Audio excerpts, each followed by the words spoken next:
Good evening, ladies and gents, wherever you may be around the world, and welcome to Splendid Isolation History number 28, which is going to be about King Charles I.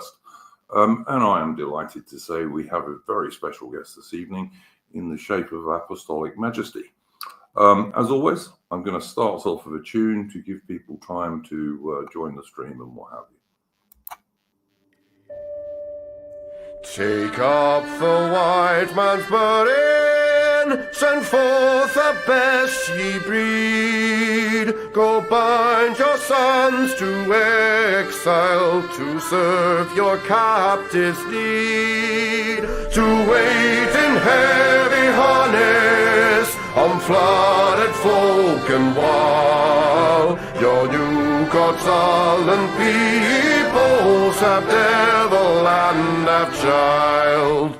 Take up the white man's burden, in patience to abide, to veil the threat of terror and check the show of pride. By open speech and simple, 100 times made plain, to seek another's profit and work another's gain. Take up the white man's burden, the savage wars of peace. Fill full the mouth of famine and bid the sickness cease. And when your goal is nearest, the end for others sought, watch love and heed and folly bring all your hopes to naught. Take up the white man's burden, no tawdry rule of kings, but toil of serf and sweeper, the tale of common things. The ports ye shall not enter, the roads ye shall not tread. Go make them with your living and mark them with your dead. Take up the white man's burden and reap his old reward. The blame of those ye better, the hate of those ye guard. The cry of those ye humor are slowly towards the light. Why brought ye us from bondage, our loved Egyptian night? Take up the white man's burden, ye dare not stoop to less, nor call too loud on freedom to cloak your weariness. By all ye cry or whisper, by all ye leave or do, the silent, sullen people shall wail gods and you. Take up the white man's burden, have done with childish days, the lightly proffered laurel, the easy ungrudged praise. Come down to search your manhood through all of thankless years. No age with dear bought wisdom, the judgment of your peers. Take off the white man's burden through all of thankless years.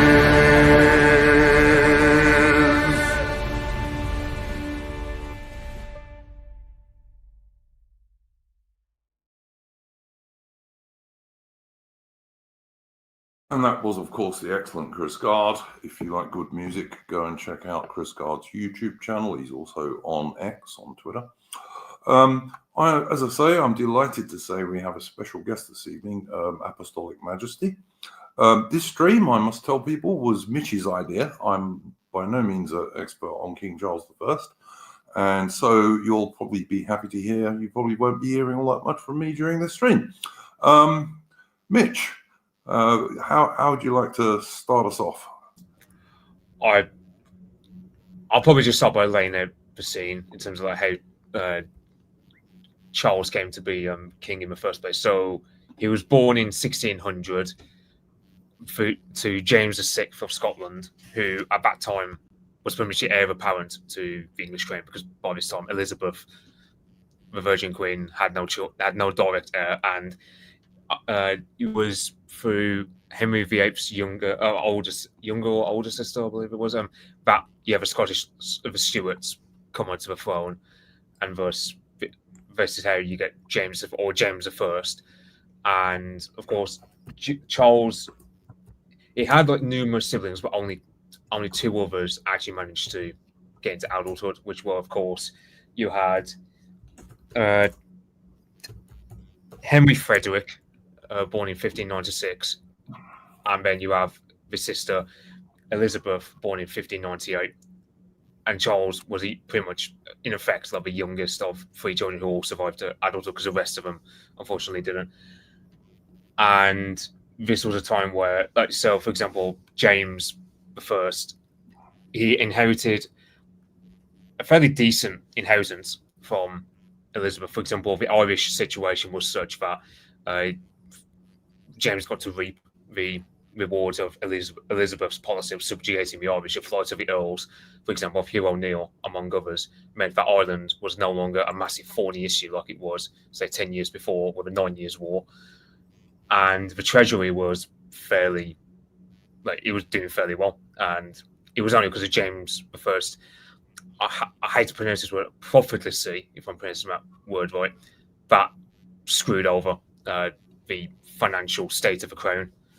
So Charles I, when he becomes king in 1625, at the age of 25, it's a situation where he's not terrible. It could be a lot better were it not for his father having his favourites. He would often lavish a lot of money on, as well as like mishandle. So, Mitch, you're saying that when he became king, that he wasn't, the treasury wasn't well off. It was doing feel like you had a good treasury, like after like 7, because even though we were at war with the Spanish and we had to fend off like 4 armadas and so on, like the treasury was doing fairly well. It was only because of James I's spending with his favourites and whatnot, his expansive. Yeah, that's what I'm saying. I'm saying when Charles became king. Oh, sorry, I must have misheard. The treasury wasn't doing too well. Yeah, correct. Yeah, Charles didn't inherit the same fortunes as his father did with Elizabeth. AM, what would you have to add to the situation when Charles, up until and when Charles became king? Just to say hello everyone. Hello Mitch. I'm not sure that we've been on together before, so it's nice to meet you, nice to talk to you. And Duke, I haven't been on here since what was it we were talking about? Stalin and his relationship with Anglo-Soviet relations. So I saw you were doing this topic and thought, oh, well, that's interesting. I'd be interested to partake of this, and I'm very happy that you're able to have me onto this. But I would guess just to add a bit of context here, which is that this is the situation in 1625. Charles was not meant to be king, as Mitch has outlined. He was a younger son. Henry Frederick was the original Prince of Wales. But I think probably more substantial than that is that beyond the question of the financial situation with the crown, there was a growing expectation among Parliament, and the issue of Parliament's relationship with the king had been an ongoing issue since before the creation of the model Parliament. When we're going to like Magna Carta and the Barons' controversy and Simon de Montfort and all that in the 13th century. So that was an ongoing issue, which Charles had essentially inherited. Another issue was the Reformation.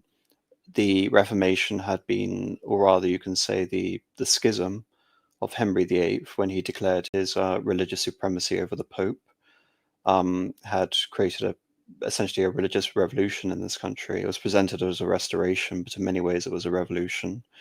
It goes through several sort of radical U-turns over the next few years. The Protestantism is advanced under the reign of his son Edward VI, and then it's turned around under Queen Mary, who is the last monarch to rule over a Catholic kingdom. And then Elizabeth comes in and affects the Act of Uniformity and the Act of Settlement with her Archbishop of Canterbury, Matthew Parker. And it's really Elizabeth who is definitely able to bring together the various forces of Protestantism in England to create a facsimile of a monarchical Protestant confession, which isn't entirely indebted, say, for example, to Lutheranism in Germany or the more radical Presbyterianism of Scottish Calvinism, is very much a hierarchical episcopal. By that I mean the structure around the diocese and the bishops centered on the religious supremacy of the monarch, who is the supreme governor. However, you can probably tell that contained within that is a huge level of compromise in order to not only ensure that the Catholics are kept out, but that the Protestants stay on side with this project, which is at odds with many of the tenets of many of the Protestant reformers in Europe. And James I inherits that settlement, and he tries to continue it, despite again coming from the Scottish Calvinist tradition and having been King James VI of Scotland before he becomes King James I of England. He is very much at odds with the Scottish clergy. He believes again in his own religious supremacy, and indeed the fact that he almost wants to create himself as emperor over the British Isles, as the first to style himself King of Great Britain, even though this is before the Act of Union. So already there are not only religious issues within England, with the more radical Protestants known as the Puritans, and that's a catch-all phrase really to characterize a large number of religious reformers who are dissatisfied with the Anglican settlement. Then you have the issue in Scotland. And another point to mention is that Mary, Queen of Scots, the mother of James VI and First, and the grandmother of Charles I, was also beheaded in Fotheringay. As a Catholic, when she was essentially ruling over a mainly Protestant kingdom. So there's the religious dispute in Scotland, there's the religious dispute in England and in Wales, and there was also the religious dispute, which you've already mentioned, Mitch, with the O'Neill Rebellion and the Spanish intervention in 1603, where Ireland remained mainly Catholic and the Protestant elite were established, as you mentioned, but it was by no means a complete conquest, as we see with the eventual independence of Ireland several centuries later. And again, against that dramatic backdrop, you also have what's going on in Europe. In the year 1618, I believe it is the son-in-law of James I, the King Frederick of the Elector Frederick of the Palatinate, becomes the King of Bohemia by election, and this precipitates a series of events which ends in the 30 Years' War in Europe, which is one of the most dramatic religious conflicts throughout the entire course of European history, perhaps the last great religious contest between Protestant and Catholic sovereigns. And Elector Frederick was a Calvinist prince and seen as the champion of Protestants in Germany. The assumption was, among many of the Puritans in England, that James I, by his familial connection and his religious connection, would go to side alongside the Protestant princes in the empire against the Habsburgs and against Catholic Spain again. We see this later with the Danish interventions and the Swedish interventions of Gustavus Adolphus. But James I, perhaps to his credit, maintains a policy of neutrality and of peace in general as a policy. But again, this puts him in direct conflict with a large section of the parliamentarian faction, which are advocating for war. And again, that's the first great issue where Charles I is essentially faced when he becomes king. Yeah, very, very interesting stuff. As So, I say, I'm no great expert. I guess additional to what Mitch was saying. Yeah, no, most interesting. I am. Hello? So, yep, I can hear you. Have I lost everyone? No, I can hear you perfectly. Mitch, can you hear?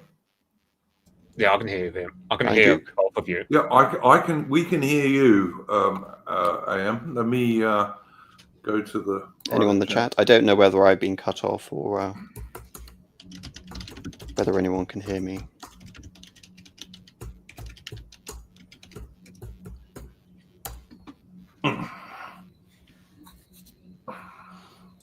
Okay. Are you speaking, Iron Duke? I'm speaking now. Can you hear me at the moment? You're coming through perfectly, AM. I think there's a problem where we had this problem before we went on, Iron Duke, that if you're speaking, I can't hear you. So I'll fiddle with my audio settings while you two speak. Okay, Mitch. What else would you like to carry on with? Now we've got to the stage of King Charles actually becoming king. Yeah, Apostolic Majesty.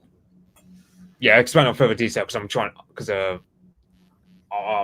to get all of them out. But yeah, that's the circumstances by which Charles becomes king, where you've got 30 Years' War, which Charles is King Frederick, who is called the Winter King in Czech history, because he was only there for literally one winter, and that was it, because after the Battle of White Mountain in 1620, Bohemia was taken over by the Habsburgs. So Charles had familial ties to the 30 Years' War, but it was a matter of time where he was trying to diplomatically jockey between the likes of Habsburgs, which at that time they also controlled Spain as well as Austria. But then there's also Cardinal. I can't pronounce. I don't know if it's Richelieu or however you pronounce it. But he was himself quite pragmatic guy who founded Realpolitik, as we know it in geopolitics. But so you have Charles, who at one point he is not fully set, but there is a lot of diplomatic negotiations over Charles possibly marrying Anna Maria, I believe it was, or Maria Anna, something of that name, because she was Habsburg Princess of Spain, and it would have given us more diplomatic sway in regards to the 30 Years' War, because of course the Habsburgs were the main Catholic side. But after the Battle of White Mountain, where the Bohemian Protestants were decisively defeated, this marriage agreement that has been negotiated kind of falls through. It doesn't happen as our side originally wanted. So this is where Charles went to Spain alongside the Duke of Buckingham. I forget, George Villiers, I believe his name is. Or I just call him Duke of Buckingham. So then Charles goes over to France later on and meets with the French court. But meeting with the French court influences him a lot. For example, you have Louis the. I think he's. I'm trying to remember all these French kings. It's like Louis XIII or Louis XIV in the 1620s. He visits that French king's court, and it very much influences him. Alongside, of course, this is where he meets his wife, Henrietta Maria. He also notices the French court in all of its splendor, with its patronage of the arts, its absolute authority of offense, because James I had to deal a lot with Parliament, and there was a lot of haranguing that Charles, I don't know if you'd be prepared to say the word resented, but certainly he just chafed under when he becomes king later on. But he looks at the French and thinks, they've got a good thing going on here in terms of not having to deal with a parliament, but always arguing with the crown over matters of legal authority, over, let's say, the finances. And Charles thinks about taking some of this. It's too Louis XIII. Yes. Hang on a minute, Mitch. AI, would you like to say something, because we want to see if we can hear you and people can hear you? Can you hear me at all clearly? Yeah, I can hear you. Yes, I'm afraid, everyone, I am in this absolutely bizarre situation where I can hear Al perfectly clearly, but I can't hear either of you two. So I'm going to assume that this is some bizarre new problem with StreamYards that I haven't been accustomed to yet, and I think unfortunately I'm going to have to go, because as much as I would like to continue on this conversation speaking to Al while being unable to listen to either of you, I don't think that's going to work. Anyway, lovely to see you again, Al, but I'm sorry, but I don't think this is going to work. So thank you again for having me on, even though it's AM.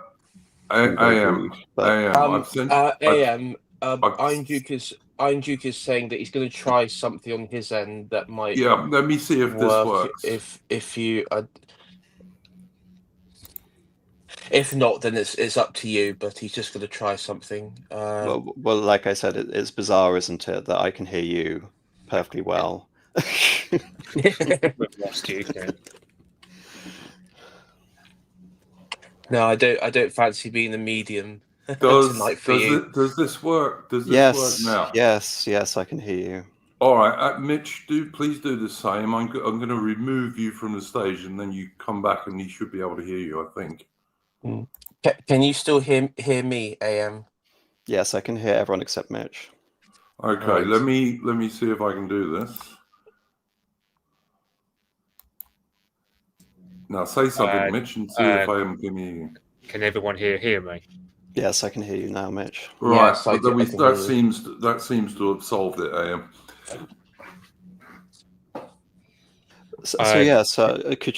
Could you quickly rehash what you were saying, Mitch, so I could follow along? Oh, yeah. So I was saying, so King Frederick of Bohemia, he was only there for one winter, hence why he's, in Czech history, he's called the Winter King, and he was connected to Charles because Frederick was married to Elizabeth, older sister.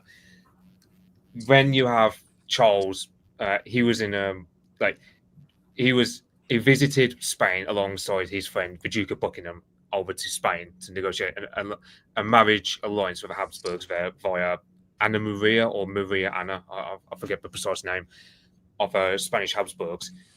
And it fell through because the Habsburgs at this point were in a strong position after the Battle of White Mountain, where the Bohemian Protestants were just utterly defeated, and they didn't feel that they needed bother with an English alliance in retrospect to the 30 Years' War currently going on. Yes, and that's also very important. I mean, she did get a better offer. Ultimately, she went on to marry Emperor Ferdinand, but at the time, it was seen as quite a significant snub for England that the Duke of Buckingham and Charles were there for a very long time, for nearly 8 months. But I think it's important to understand that it has a very important impression on Charles, not just purely in the sense that it provided some very weak premise for entering into hostilities with Spain at the beck and call of Parliament, but that it impressed upon him the Spanish mode of government. Philip IV of Spain, von Habsburg, was the original Sun King before Louis XIV appropriated that role for himself as the new Apollo. And sorry, you're bleeding through a bit. Thank you. As the new Apollo. Indeed, so much of the methods of the Spanish court were at variance with many other places in Europe. It was conceived of almost as a grand orchestra. It was symphonic. Everything had a specific motion in time, and that in itself was meant as a replication of the heavens. I'm not sure how well any of you are acquainted with Tolkien, but Tolkien begins the Silmarillion with the Ainur Lindali, the music of the Ainur, and this is evoking a very specific late medieval, early modern trope, which I believe was inaugurated with the Burgundians under either Charles the Bold or Philip the Good, whereby the musical order on earth should essentially replicate the divine order of the heavens. And that was the mantra of the court in Spain, which of course was in many ways the successor of the court of Burgundy. They had that direct dynastic and that cultural link. And Philip IV doesn't actually figure that much politically in the life of Spain. He is dominated by his various favorites or validos. So this idea of the king as this exalted sacred ornament at the center of this court structure, which is meant to imitate the heavens, whilst you have strong men, like in the case of Philip IV, it would be Olivares, who are actually the ones leading the forces into battle, and they're the ones involved in the principles of government.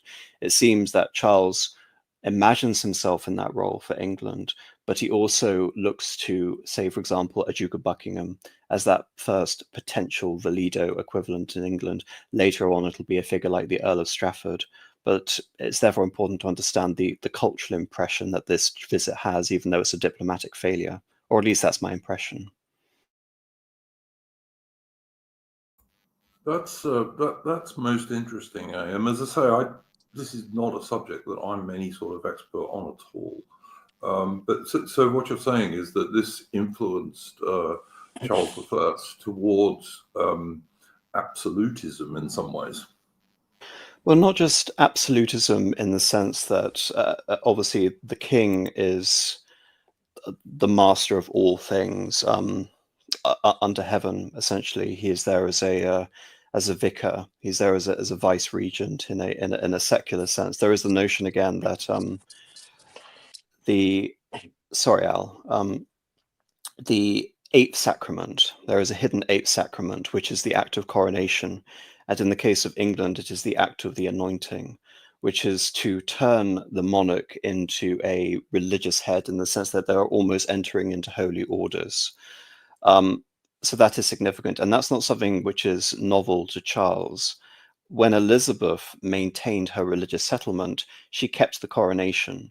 Whereas if you look at someone like a Thomas Cranmer, the first Protestant Archbishop of Canterbury, when he crowned Edward VI, he declared that the coronation in itself affected nothing in terms of the king's immutable power. And that, of course, is the Protestant notion that this is all just airy-fairy Catholic nonsense. But in the cause of the Elizabethan settlement, they continue on with the anointing. They continue on with the coronation. And so it's aspects like this and the Episcopalian nature of the Church of England, which I think therefore can make people understand as to why there is such a strong puritanical element among the Protestants in England. Because when Charles is inspired by religion, Iron Duke, he's inspired by the more outwardly sort of impressive elements of it. The ones where the Protestants would look at this and say that this is idolatry. This is the belief in the transubstantiation, all the aspects of the Tridentine reforms, the Latin Mass, Catholic absolutist monarchy. Again, absolutism as a term is something which is only really beginning to form into some sort of base for a coherent principle in the 17th century, as we see with a figure like Louis XIV, and that model to be exported elsewhere. So we should always have an asterisk next to what absolutism means, but it means in the case of someone like a Charles I and his own conception of monarchy, that he is supreme in the religious sphere. He is the successor of Henry VIII, he's the successor of Elizabeth I, and yet he's also holding on to these elements which are considered to be crypto-Catholic by a lot of the Protestant church. So absolute is definitely in that sense, and begrudgingly absolutist in the sense that he adopts not absolute rule, but in the nomenclature of that time, personal rule, which is the belief that Parliament is there to aid in the endeavours of the monarch. And if Parliament is in contrast to whatever the monarch wants, then Parliament is dislodged essentially from the Corporation of England. It is a malady. It's almost like an illness within the nation. If you're going to conceive of the country as a corporation, as a body, from corpus in the Latin, with the king at its head, but these parliamentarians advocating a different course from the head, from the whole notion again of the monarchist sort of sensibilities, the idea that Parliament, or say for example the hands or the feet of the body should dictate what the head does and thinks, is preposterous. But that in itself essentially is how Charles is envisaging his own role, and I do believe on a rather sort of significant level it is inspired by the example which he has witnessed to in Spain. Yeah, that's really quite interesting. One of the things that I'd be interested to hear all of the panel's views on is how far the English Civil War which of course is going to be one of the things we have to talk about on this stream, how far that was actually inspired by religion as opposed to anything else. Frankly, I don't know, because as I say, I haven't done a lot of reading on the 17th century. So I'd be very interested in all of the panel's views on that. Sorry, Mitch, did you want to go first? I will let you go. I was just going to say a small caveat. One thing to bear in mind: a lot of issues are to do with religion, but they don't do it explicitly. They might go, they don't like Henrietta Maria, for example, because she's a Catholic, but they'll get at Charles through her. And this is one thing that Parliament does a lot, where they'll get at Charles through proxies who are, let's say, loyal or people around him. But religion forms part of the reason, yeah. To say the least, like the Puritans especially, such as John Pym and Oliver Cromwell, John Hampden, etc. But there's also a lot of but finances also make, like when you have the taxes later on that Charles levies that a lot of parliamentarians don't like. That's also, so it'd be fair to say both religion and money are the two main reasons why Charles gets in hot water with a lot of his parliamentarians. I was also going to say I was sort of agree a bit with Mitch there. I mean, obviously that would later on, and the decision to execute the king obviously would play a part in that as well, and the accusations levied against him by the parliamentarians. But I would say I've been reading a biography on Oliver Cromwell by Ronald Hutton, and one thing that he does talk about is in this period that we're talking just up to the Civil War, how local towns, for example, where you had councils or even like cities, and we were talking about the Civil War, and I know AM this week you were on with academic agent to talk about the prospects of a civil war, and the positions of elites and everything. One thing that does interest me is actually in the build up to the the Civil War, you had towns, and particularly coastal towns with ports. They were quickly becoming incredibly parliamentarian, and there was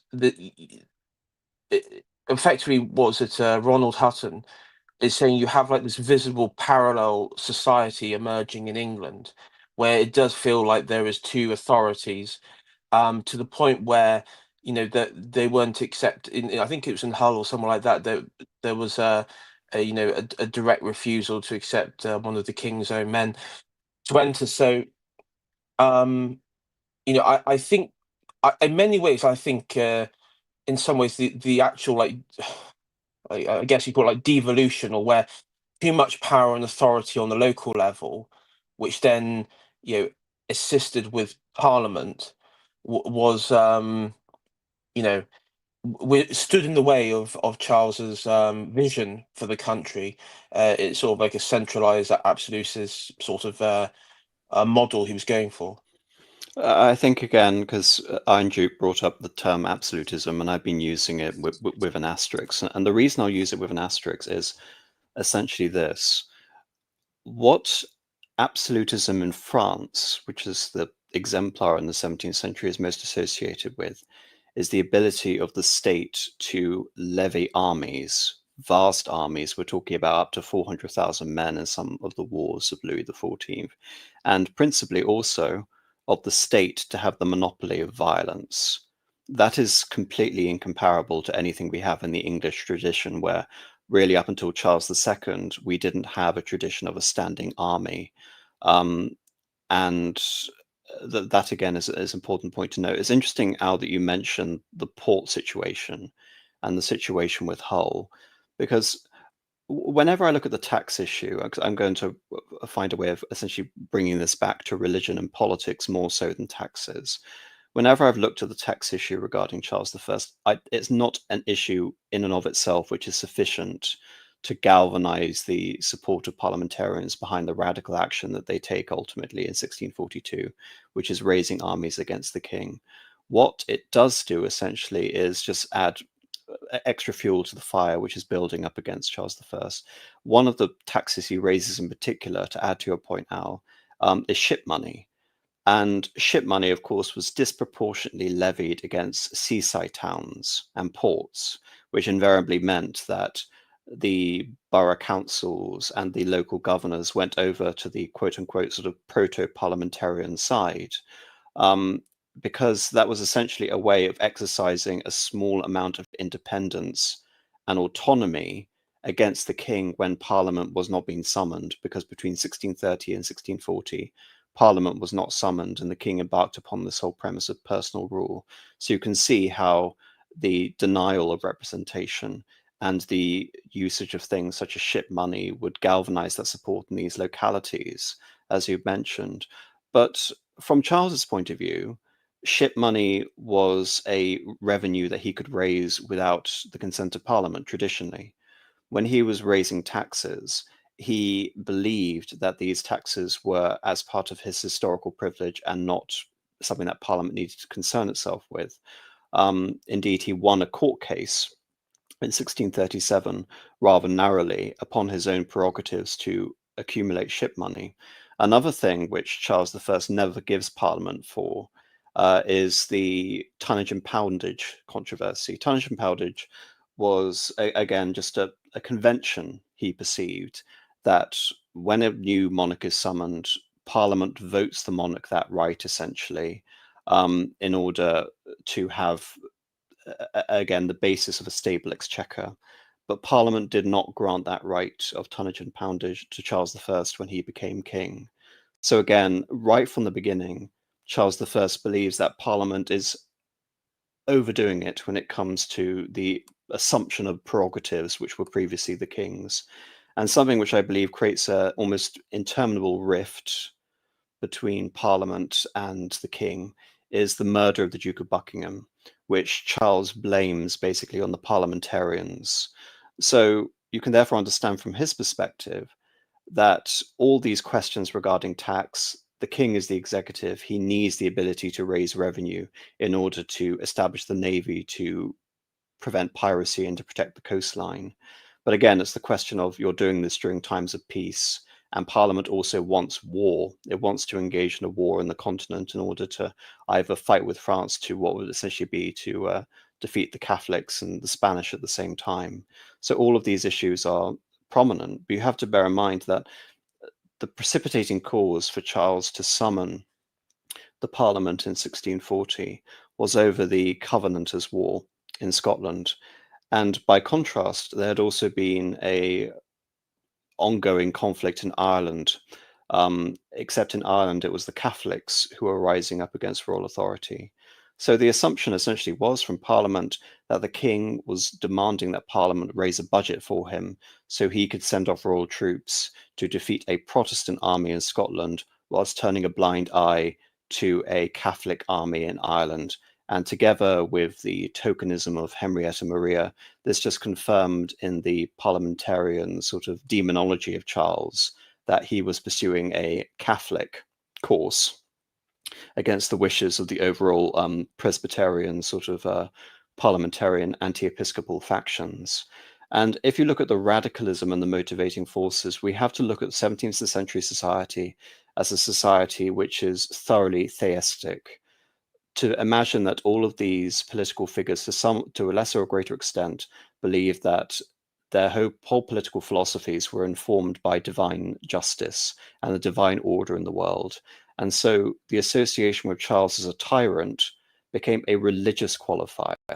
It was something that had been built up in Europe in the preceding decades with the monarchomarch controversies in France and in the Netherlands against King Philip II of Spain, which is the idea that the king essentially is prioritizing a foreign religion, in the case of the Netherlands, to impose a foreign tyranny upon his subjects. And then you have like what would later be epitomized by Sir Walter Scott and the Norman yoke, the idea that the monarch is in somehow other, that being essentially part of Scotland, but that again, the whole nature of monarchy in England is somewhat of a Norman contrivance.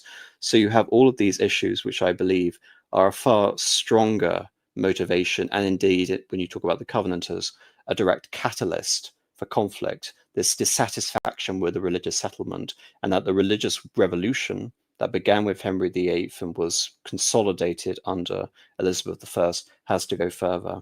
And that's why when the Parliament is summoned, you have the directed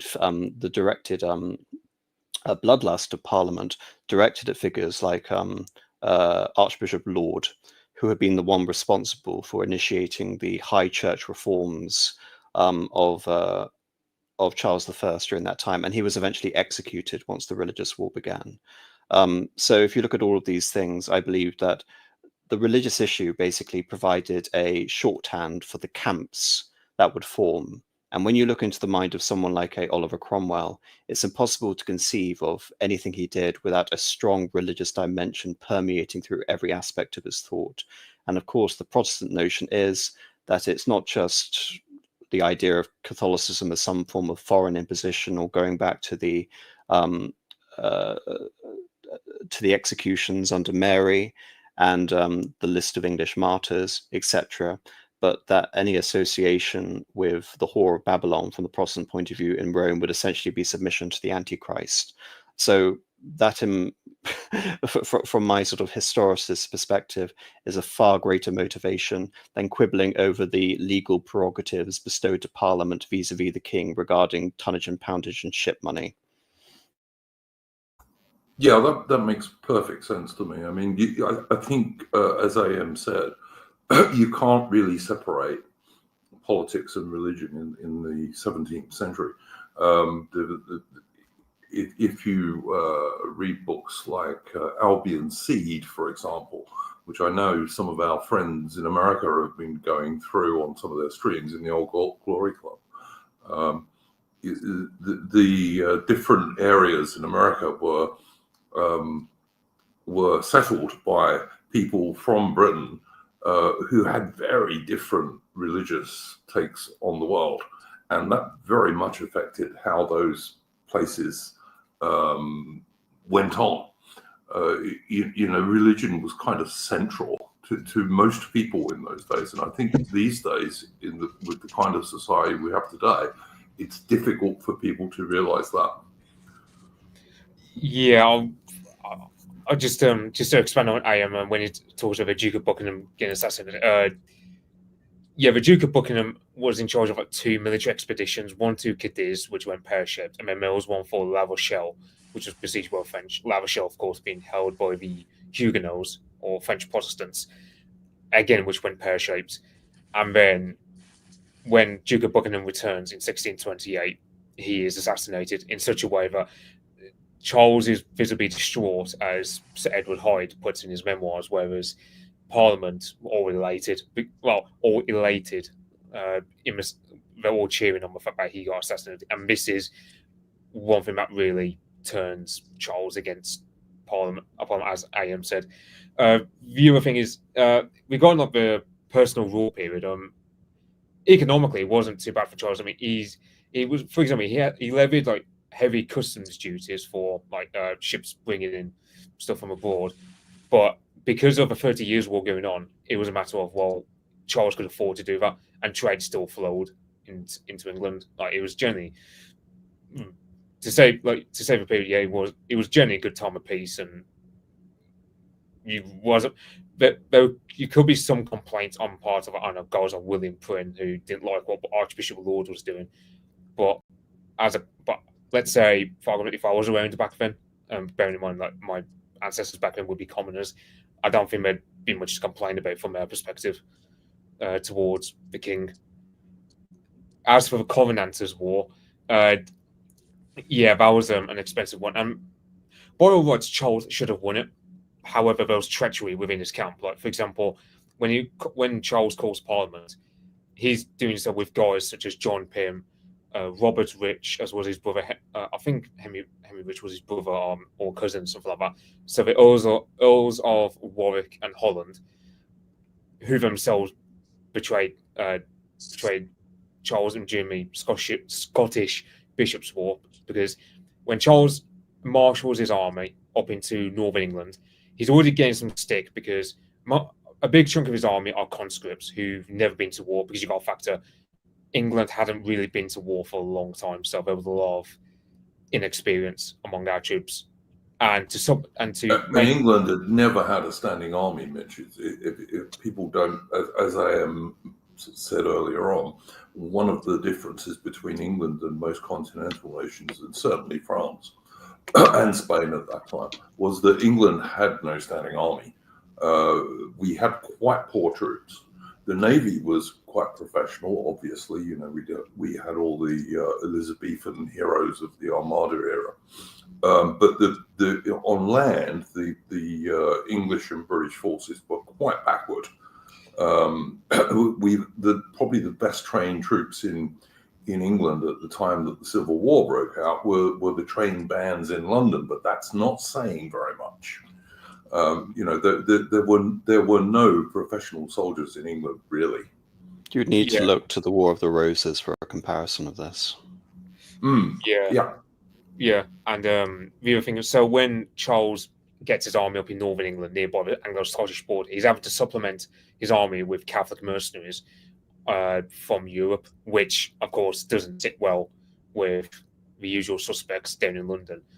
And then, so you have Charles, he says to the Scottish Covenanters, look, if you bring your army within 10 miles of the border, I will cross and crush you.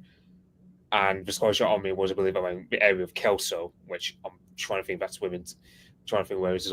But yeah, now, when Charles receives intelligence of his Scottish army, he's told by the leader of his scouts, the Earl of Holland, oh, well, the Scottish, they're well dug in, they're well supplied, well financed, well disciplined, etc., etc. They have an unassailable advantage, which leads Charles to fall back to York. Now, this was purposely false intel on the part of Earl of Holland, because he himself was in a plot against Charles. So the Scottish army was around 10,000. Yes, they were more experienced than the English army. However, they were suffering financial and logistical trouble because. So one reason why the Scots didn't like Charles was because of his taxation, but the Covenanters levied far more taxation upon the Scots than Charles ever did. So the Covenanters quickly lost what public support they had. And had Charles crossed the border and attacked the Scottish Covenanter army, he would have won decisively. But because of his purposely false intelligence levied against him, he fell back to York, and then he heard of a coup done in London against him by Parliament, where many of his royal powers, if not all of them, were undone. His political position was undone, as well as his own family, Henrietta Maria, and his children were also under threat from some civil unrest down there. London mobs being propped up, or a lot of rabble rousing down there. So Charles had to delegate the army to the Earl of Northumberland while he journeys down to London to find out what the hell is going on. The Earl of Northumberland just lets the army just fizzle away. So the Scots are just marching and take over northeastern England and march into Newcastle without a shot being fired. So that's the caveat I would say with the Scottish Covenanter War, because often the narrative is, oh, well, Charles mishandled it. I go, no, it was treachery against him that undid him, as opposed to any lack of skill or any sense of Charles being incompetent. It was treachery that did it in for him in this particular context.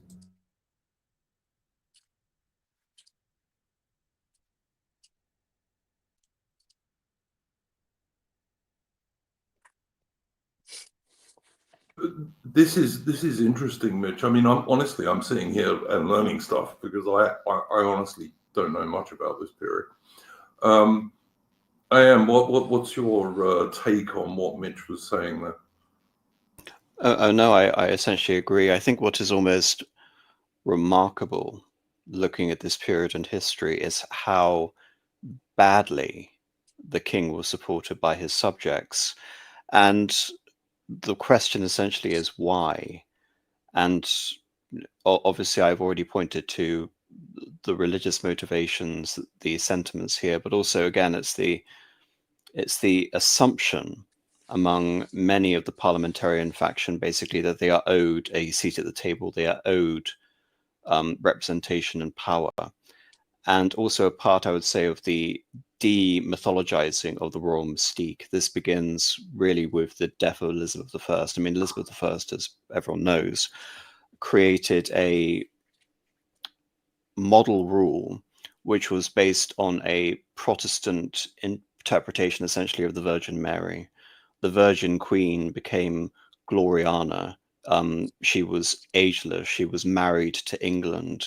All of these deliberate, conscious associations to associate, again, what I was talking about with the corporation of England, that England's fate and hers went hand in hand. And of the many things you can say to credit Elizabeth I, again, considering in many ways her incredibly weak political position throughout most of her reign and indeed her international standing, is the fact that she resolutely fulfilled that role, even when you had figures, say, for example, the Earl of Essex questioning that and ultimately becoming insubordinate and then leading an insurrection. During James I, you mentioned, Mitch, how he was fiscally irresponsible.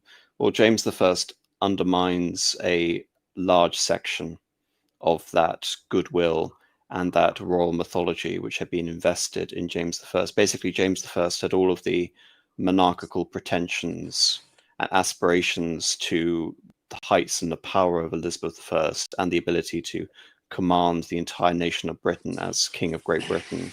But he didn't represent that royal mystique in the way that Elizabeth I did. And so Charles I again inherits this. And I believe that he is fully aware of this. Part of his program, essentially, is to win over converts to the monarchist cause through artistic patronage, through the use of soft power. He patronizes, say, for example, Rubens, Van Dyck, various other great painters who are there essentially to it's something that Maximilian I of the Holy Roman Empire would do. It's even something that Richard II would do. It's the conspicuous representation of the king and the image of the king and the image of the king's glory as associated with the realm of England, which is to be propagated everywhere. You know, even royal edicts and presentations were to be presented in a manner of, again, to exemplify that prestige associated with the royal edicts. Image was everything to do with Charles, and he would again consciously emulate the Order of the Garter, for example. He wanted to associate his own legacy with that of George, with that of St. George. And this, again, you can say builds up a cult around the king, which would later effectively venerate him as a martyr. So in some senses, he is very successful in attempting to remedy that, you can almost say, defenestration of gravitas that occurred during the reign of James I. But of course, all of this is appealing to a certain angle regarding the whole religious controversy and augments many of the fears held by the more iconoclastic puritanical elements of the religious movement and the Puritans from all sides, and so substantiates their fears rather than allays them. I mean, one example, say, for example, is his attempts to reconstruct the Palace of Whitehall. And his own design, again, going back to the Spanish example I brought earlier, would have been to imitate El Escorial in Madrid, which was essentially a monastery and a palace for King Philip II. This, again, would, from the point of view of Charles, unite the realm behind the court and the power of the king, yet at the same time, like I said, incentivize that opposition. You know, it's not just the fact that there is a counter elite, and say, for example, a form of like the Duke of Manchester being one prominent example, who opposes the king and joins the parliamentary side, but it also appeals to, you could say, the earliest example of literally leveling democracy on the side of the Puritans with the cause of the fifth monarchists and the levelers, who believed essentially that the monarchy is a demiurge. The monarchy, again, is holding back the second coming of Christ and all of these things, and therefore republicanism needs to be brought to the fore of the English settlement. So all of these things are going on, and you can probably see that they are crystallizing at a moment where Charles I is inheriting that position, and they are irreconcilable. as far as I'm concerned, ideologically, these are comparable to what we see with the ideological differences between the Republicans and the Nacionals in the Spanish Civil War. Albeit, I would never go so far as to claim again that the Roundhead side were atheists. They were simply Christians of a almost entirely unrecognizable order to Charles. Yeah, that's the little I know about this era. That's kind of the impression that I get. I mean, hang on a minute. I'll hand it over to you in a second. I was just going to say it's worth saying for people in the chat that the Levelers, although they were, as AM says, a very strange form of Christian, they were almost like proto-communists in some of their beliefs. So they're a very long way from a monarch like Charles I in terms of their views. It's almost like, speaking as a complete layman about this era, it's almost like, as AM said, the Queen Elizabeth I, Gloriana as she eventually became, managed to do this kind of compromise in England, whereby everyone could believe in her, if you like. And that broke down under James I/VI. And of course, Charles was the guy where this came to a head. Parliament was demanding more power. And the people in Parliament, as AM has said earlier and as Mitch has said, that they didn't think they were getting their fair share. I'm not sure where they got that from, but that was their view. And it was almost as if Charles was a victim of circumstance in a way, in that, this had been happening since the death of Queen Elizabeth in 1604, was it? I think. 1603. 1603, thank you, Mitch. But yeah, it's almost like Charles inherited this situation, and unless he had been extremely skillful, it was always going to come to a head. I'm sure we have to bear in mind, Iron Duke, that again, I'm representing the propaganda side of it in many ways. Or you could allude to many examples of the Queen's oratory. Whether it be the famous speech of her standing up towards the Armada and saying that I come before you as a weak and feeble woman, but I have the heart and stomach of a king and a king of England too. In the same way that when she's dissolving monopolies, there is that, again, immortal line. You have had many greater and wiser princes who have sat on this chair, referring to the seat, essentially, of monarchy in the House of Lords, but you have had none who have loved you better. But combined to this is a massive intelligence network and a spy state. She was aided by Francis Walsingham, who was one of the greatest spy masters of the 16th century. She was aided by international espionage networks, such as those led by John Dee, who had extensive contacts throughout Germany and even the Holy Roman Empire. He was spying essentially on the court in Vienna back to England at that time. Whereas, so everything is conspicuously associated with the cult, essentially, of anti-treason. And that's why Elizabeth I, again, is a reign where you have these horrific punishments being dealt out towards traitors, especially when we have, say, for example, the Babington plot. But again, just a testament to Elizabeth I's competence. The Babington plot was entirely controlled by the government. It essentially allowed for all of the discontented Mary Queen of Scots Catholic parties to come out to expose themselves, while the government was basically ensuring and the monopoly over all of the contacts between them. So all of the plotters get unmasked and killed as a result of this, and it provides the impetus for the radical spy master faction led by William Cecil, again a very competent subservient of Elizabeth I, who would then be replaced by Robert Cecil, who was integral in facilitating the succession of James I in 1603. Ancestors of Lord Salisbury. Yes, indeed. That is the origin, essentially, of the ennoblement of the family, first as Lord Burleigh, and then as the Marquis of Salisbury. So Elizabeth has all of that support. The Elizabethan state is something quite impressive to behold within the context of Europe at that time. Even Pope Sixtus V would admonish Philip II, the most powerful of all the Catholic monarchs, for not being as cunning and clever as Elizabeth I by comparison. So it would take essentially she was very competent as Yes. a monarch. She was very competent. So she was a competent politician. So by comparison, Charles I effectively has none of these extensive spy agencies and the ability essentially to tabulate extensive records and expose all of these really quite, you can say, threatening elements, such as the large grassroots support behind Mary, Queen of Scots, during her imprisonment throughout England in the 1570s and the 1580s, whereas Charles I simply does not have anything comparable to that, which basically ensures that so many important towns throughout England and so many important officers within the army are fifth columnists, ultimately, for become the parliamentarian faction in 1642. Al has already mentioned the fact that Hull, which was the home of a significant royal arsenal, which the king essentially believed was of paramount importance before any conflict would erupt with Parliament at the Battle of Edgehill in 1642, had to be taken.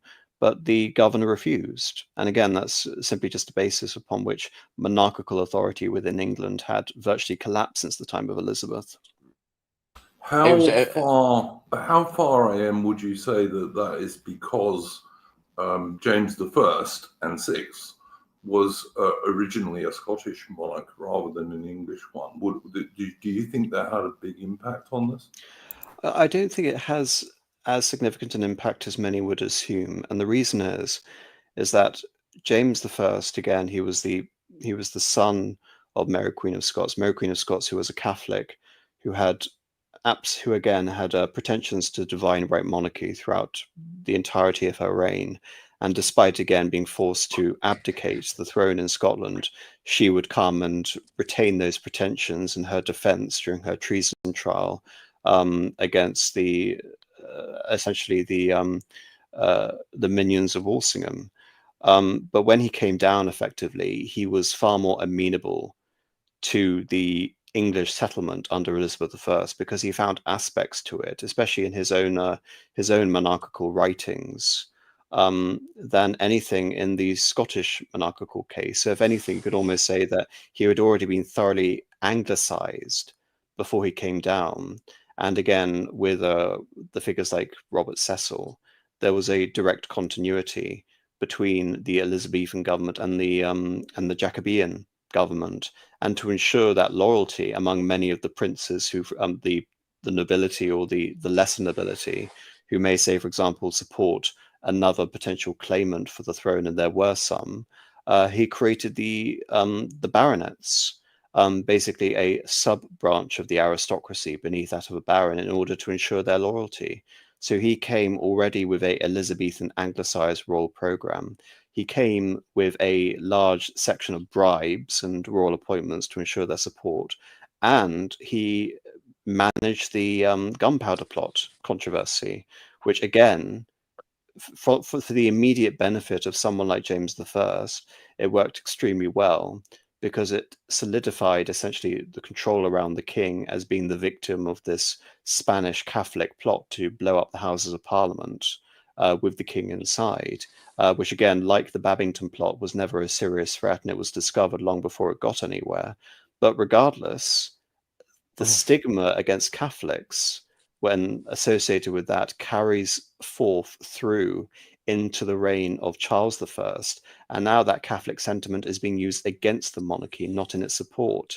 And I think you have to again look at this and say that all the way since 1618 until 1625, and then we had the debacle at La Rochelle, as Mitch was mentioning, the parliamentarian faction is becoming so much more febrile in its support of intervention against the Catholics in Europe. And under James I, the kingdom had been at peace. It had pursued a neutral policy.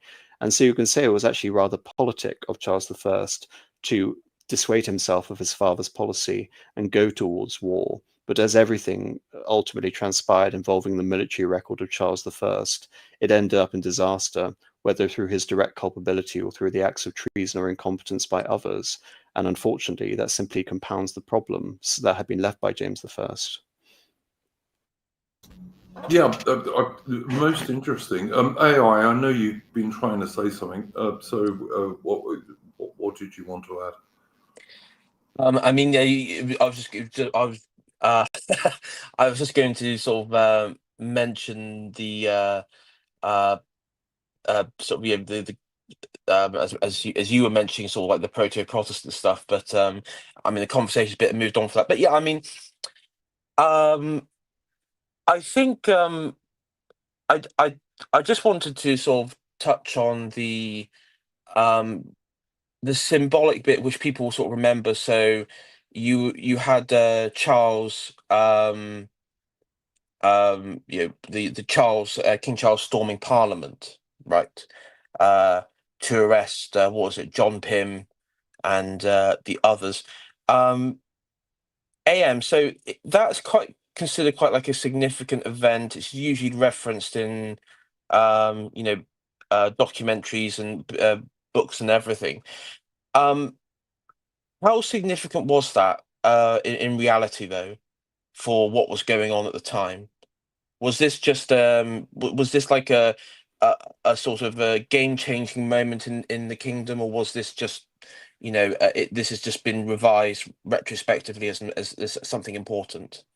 I don't think it has been revised something retrospectively as important, because it was the catalyst for the king fleeing London, and then of the two sides raising militias essentially to strengthen their position before an inevitable conflict between them. The king, in his icon basilica, the mirror to a king, or the image of the king, claims that it was Parliament that were the ones that seized London, forced the royal family basically to sue for safety. But again, that is not the view among the parliamentarians and the Whig historians especially. But I do believe it's significant, because I believe it comes at the end of a long controversy between the king and of Parliament since the summoning of the beginning of the Long Parliament in 1640. The king had gone a long way to acquiesce to their demands. Already, the whole sort of Covenanters issue had been, pushed by the wayside, and the king had been subject to a series of, I mean, you can almost say in hindsight, almost impossible demands to which he had to accede. The most prominent being the trial of the Earl of Strafford, who had been, again, you can almost say, going back to my original point earlier in the stream, his attempt to create a Spanish valido over England in the form of the military, the royal favourite. So the Earl of Strafford's death was something he acquiesced to. Parliament tried him, Parliament found him guilty, and the king signed his death warrant. And later, essentially, the king would declare that that was a moment which almost dispossessed him of regality. The fact that he had been forced to commit injustice, despite being the receptacle of justice, despite being the icon of justice, because of the whims of a despotic parliament. So that's how far Charles, in his own conception, was prepared to go. And so when it comes to the five members, what he believed he was doing when he marched into Parliament to arrest, to demand the arrest of Pym and Hampden and Heselrigg and Strode, etc., is that he was making a firm declaration to Parliament to knock this off, to come back into allegiance with the royal party. However, what it did, by contrast, essentially, is set up a constitutional crisis, because the king had predicated so much of his own understanding of these events and the royal propaganda on the assumption that the king was upholding the traditional constitutional settlement of England. And it was Parliament that were the ones overstepping their authority. It was Parliament were the ones who are usurping these privileges. Whereas in this particular case, the parliamentarian faction had a clear example of something which had been unprecedented in English history, which is the king entering into the House of Commons, where usually it is the joint assembly of the House of Commons and the House of Lords, or the House of Lords from which the king sits. And they can point to this as a dangerous continental absolutist innovation of the king versus the ancient constitutional settlement. So again, it wouldn't have meant that much had this not been the event before the raising of the militias. But because of that, it has become immortalized as this great constitutional violation, even though I think really ultimately what it represented was the king attempting to stamp his authority over what he believed was a disobedient body, and it ended up basically backfiring dramatically. No, that's quite interesting because as I was talking about the book, the biography by Ronald Hutton. Now he does cover that. Of course, Cromwell wasn't present for that, but he does cover the that whole event, and it does appear that because, as you said, as a result, you had the mob in London, and it forced the king to flee to Oxford, I believe, and I do wonder if there was almost like a setup for the king, that that course of action was somewhat anticipated. I don't know. That's something that Ronald Hutton suggests, that this was actually almost like it. I was going to say, not like it was stage managed or anything like that, but this was that an opportunity was seen and by Parliament that this was this was the sort of the time to strike. We seem to have lost AM. Hopefully he will return. I would say that Mitch, I know, was AFK for a minute, but I know Mitch was talking about. Welcome back, AM. I do know that Mitch was talking about the chap who AM was mentioning, who Charles had to sign his death warrant, even though he knew it really wasn't just. Yeah. Mitch. Oh, sorry. I was going to say the thing about the Earl of Strafford was so to get a sense of how unjust it was. John Pym tried to pin the idea of his Catholic conspiracy on the Earl of Strafford, when the Earl of Strafford was the Lord Deputy for Ireland, and a big chunk of his policy time there was him dispossessing Catholic landowners there to give to Protestant New English landowners. Such was how utter crap the parliamentarian case against Strafford was. But essentially, there was a lot of scheming done on the part of John Pym, and in the end, Charles and Strafford were outdone, like they outmaneuvered, and in the end, Charles had to sign his death warrant. Afterward, Charles then tried to give John Pym a seat on the Privy Council to John Pym to try and appease that faction of Parliament, like the Puritan faction, who at that time were gunning for Charles. So this will become like, I think I said it in my Discord, but I said Charles comes to us because he said in the book I was reading of him that he prefers books and dogs to dealing with people. He's not the best at reading people. So when someone like John Pym behaves the way he does, someone like Elizabeth would have found proof of him conspiring with the Scots during the Covenanter War and had him beheaded long before. But the problem was Charles just wasn't the best at reading people's intentions, unlike these books so there's an element of I'm willing to give Charles slack on this one because it's just not his natural character to be able to read people that well. In usual times, it won't be a massive problem. Like, let's say in 1632, for argument's sake, when it's a time of peace and everything looks all honky-dory, it isn't so much a problem for Charles to have this defect on his part. But when he's dealing with these scheming rats like John Pym and others on the parliamentarian side, it really undoes him. Also, as I.M. has pointed out already, of course, Charles lacked the really good and efficient espionage service that Elizabeth I had. And I think that probably has a big part in this. I would also just say, on one of the few bits of this I know anything about at all, is that when Charles was forced to flee London, that was a major blow to him, because, of course, London, then as now, was the most important city in the kingdom. It also probably had the best trained troops in the kingdom in the shape of the London bands, although the London trained bands, although that is not saying very much by continental standards. And also, of course, the Tower of London was a really major armory and storehouse for weapons and equipment and all that kind of stuff. And all that fell into the parliamentarian hands. AM?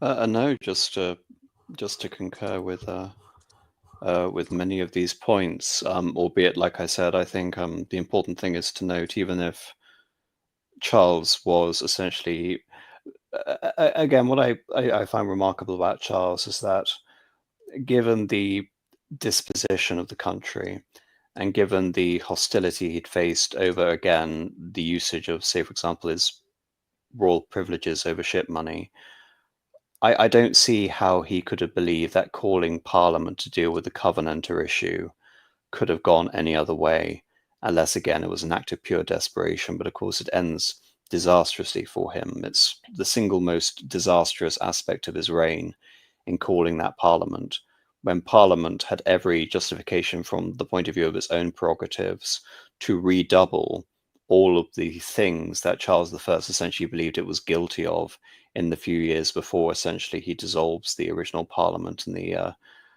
time of the Duke of Buckingham. So again, in terms of his inability essentially to read the situation and to assess the potential loyalty of those surrounding him, that is a key factor that also bleeds into the point that I was responding to Al earlier regarding the arrest of the five.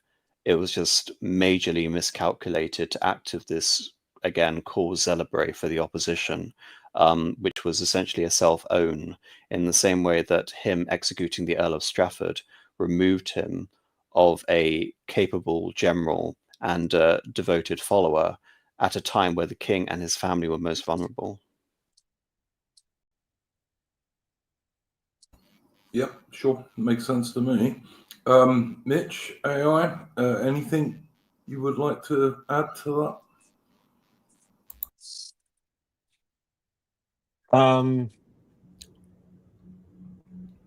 mean, the only thing I probably, as I said, the battle lines, when he got fled to Oxford, the battle lines had been drawn. And then, of course, you have the Battle of Edge Hill. I'd be interested to know what AM thinks of this. The impression I get of the English Civil War is that the ordinary people, the peasantry, if you like, of England, were much less anti-Charles than the aristocracy. Some of the aristocracy were, and a lot of I'm not sure if you can use the term middle class about the 17th century, but you get what I mean. Those sorts of people. What's your view, AM, on that one, and anyone else? I would say, from a perspective of my ancestry, so my mum's side of the family, for example, they fought for King Charles, and they were Welsh at the time because Wales was a very royalist stronghold. And also, one thing I read about that book was the Roman tales have a strange hatred of the Celts. Like, I can only get the Irish, but there'd be times where the Roman tales would just brutalise Welsh women at the court. Let's say, for example, the Battle of Naseby in the aftermath. So there's good reasons why my mum's side of the family back then was royalist. And as for my dad's side, I mean, as I said, West Midlands also was quite strongly royalist. I mean, oh, sorry. I was just going to say on that point, it does make sense. If you look at a map of the Civil War, Wales, with the exception of maybe like Pembrokeshire, parts of Pembrokeshire, and also the West Country, particularly Cornwall, but even down in my bit as well was very royalist.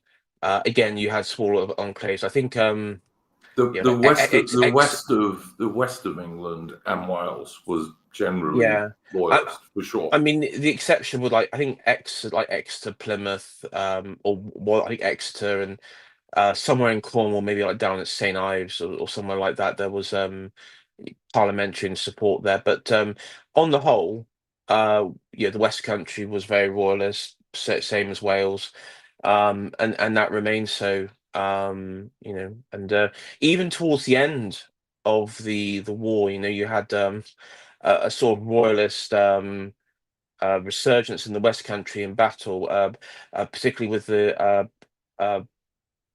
down at Bude, the battle down at Bude, which is name actually. Oh God, I can't. I think it was Stratford or something like that. I can't. The name I forget, but there was a sort of a turnaround there. But on the whole, I think that would explain why there was a sort of hostility between the Celts. Look at the Welsh, the Cornish, and stuff. They were, predominantly on the royalist side of this. I am. What's your opinion on that stuff? I mean, particularly the loyalty of the common people, and also the West Country divide in terms of the Civil War. I think what the king was trying to do with his religious reforms is that he believed that a lot of the churches in England were effectively derelict. So part of his initiatives and reform were about rededicating churches and beautifying churches and making the cult of the dynasty, the royal dynasty, the central focus again of the veneration of these new consecrated houses of worship. So the king was very concerned about being able to appeal to peasants throughout the entire kingdom through the association of religion and the monarchy. There's a clear political rationale here. But I think it would be a mistake again to associate this war with later civil wars when we're talking about the mobilization of the masses. Because if you're looking at large population centers, Parliament dominated many of the major cities and the large population centers and London from the beginning of the war, even though you can say that the heartland of the cause essentially was in East Anglia. It's interesting, actually, if you look at the history of these regions, how many of them religiously split. So during the reign of Lady Jane Grey, the 9 Days Queen, it was East Anglia was the stronghold for Queen Mary, say for example, and the north was filled with Catholics, and Wales was actually one of the most areas receptive to the English Reformation, and yet these are the areas that basically switched sides at the time of the English Civil War. Cornwall, of course, and the West Country being others examples of that. So I don't think looking at the mobilization of the peasantry is that significant, given the fact that we're still talking about battles which were, by European standards, by the standards of the 30 Years' War, relatively small. We're not talking about, say, for example, Sherman's march to Atlanta and the devastation of Georgia in the American Civil War. We're not really talking about total war tactics. I mean, what's remarkable about 1642 is that it was essentially just a bunch of skirmishes throughout most of the year until it finally culminated at Edge Hill, which again was really an elaborate skirmish. There were relatively few deaths on both sides, and the outcome wasn't deterministic. And indeed, one of the incentives of much of the battles was for the cavalry to go after the loot trains. It was essentially a matter of accruing resources from the other side rather than simply raising masses of peasant levies basically to support your side. Otherwise, if we talk about population centres, Parliament would have won because they had the middle classes essentially by their side. They had elite support in the form of a few token dukes and lords, etc. So it's sort of remarkable if you look at the Civil War and look at it from like a geographical perspective, how essentially this all plays out. But of course, it does have a significant factor. There are areas of manpower dependency for the king. And that is why, say, for example, Marston Moor is perhaps the great turning point for the conflict, because it essentially divides the king from the north it forces him to relocate into the far extremes of, Wales in the south, which again was Wales was a great royalist centre. It was where Carnarvon Castle was established. It was envisaged by Edward I as this final redoubt for the monarchist cause. It was where Richard II contemplated going before he was deposed by Henry Bolingbroke. All of these things, but that in itself would not be sufficient in order to retake the country. But again, I should also emphasise that when it comes to the essentials of the battle, whether it be Edgehill, whether it be Mastermore, whether it be Naseby, my focus has been far more on the characteristics of the reign of Charles I rather than the actual course of the Civil War itself. Yeah, I've followed you since the early days on YouTube, and I know military history as such is not one of your main focuses. I would say, yeah, look, I agree with you that the battles were quite small scale by the scale of things like the 30 Years' War in Europe and this kind of thing. But a significant proportion of the English population actually died in the English Civil War. Most of them probably died more from sickness and disease than actual enemy musket balls or pikes. But still, it was quite a large proportion of the English male population died during the Civil War, which is interesting in itself. Yeah, it's like 5 to 10%, I reckon, which is a similar proportion to what happened in the Russian Civil War. So it was quite devastatingly hard. I think Ireland was the most disproportionately hit, like something like 41% of the Irish population perished, mainly because of Cromwell's conquest.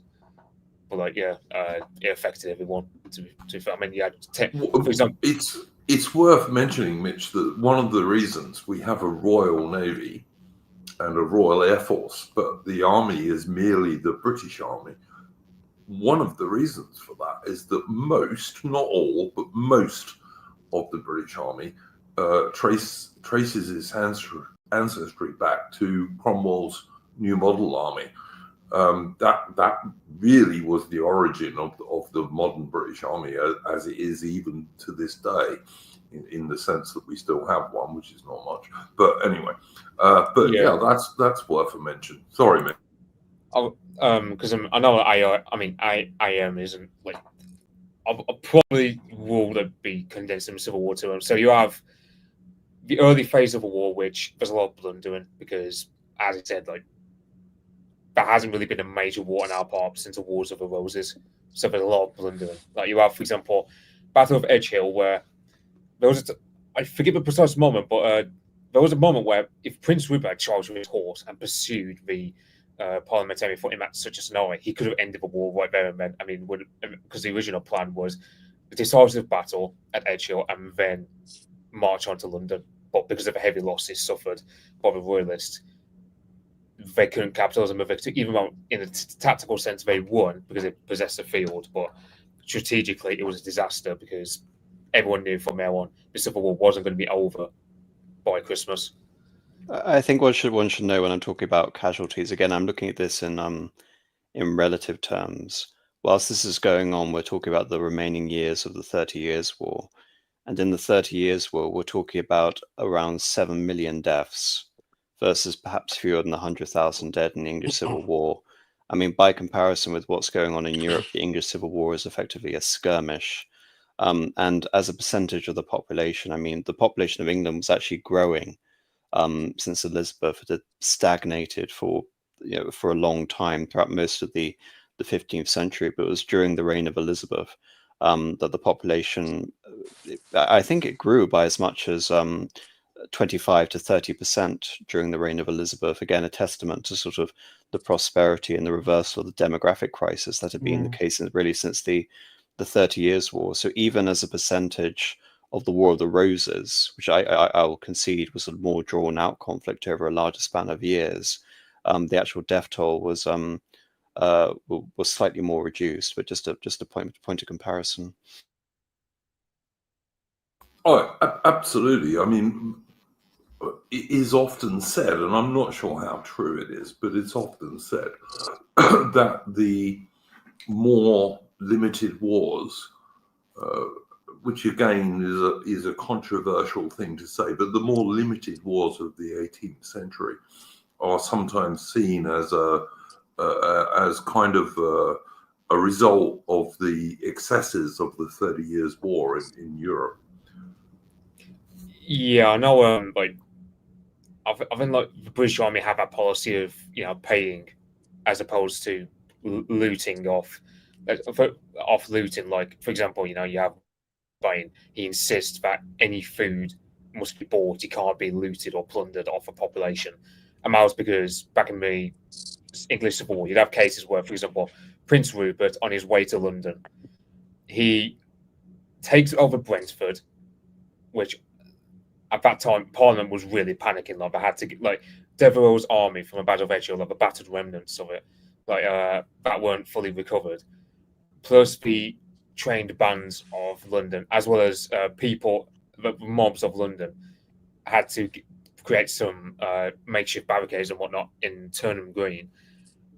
Because Prince Rupert ransacked through Brentford on his march to London, which, while it was light, especially compared to, for example, what happened to Magdeburg in the 30 Years' War, it was still a position where it antagonized a lot of people that didn't have to be antagonized for. So it's one of those things where there's a lot of blundering on both sides. You have Parliament, who at that time they could have lost the war had Rupert, for example, been, for example, let's say Rupert, for argument's sake, he attacked the Parliamentarian army at the Turnham Green and won. He could have taken London before winter, and the Civil War would have been over, pretty much. But he had to turn back.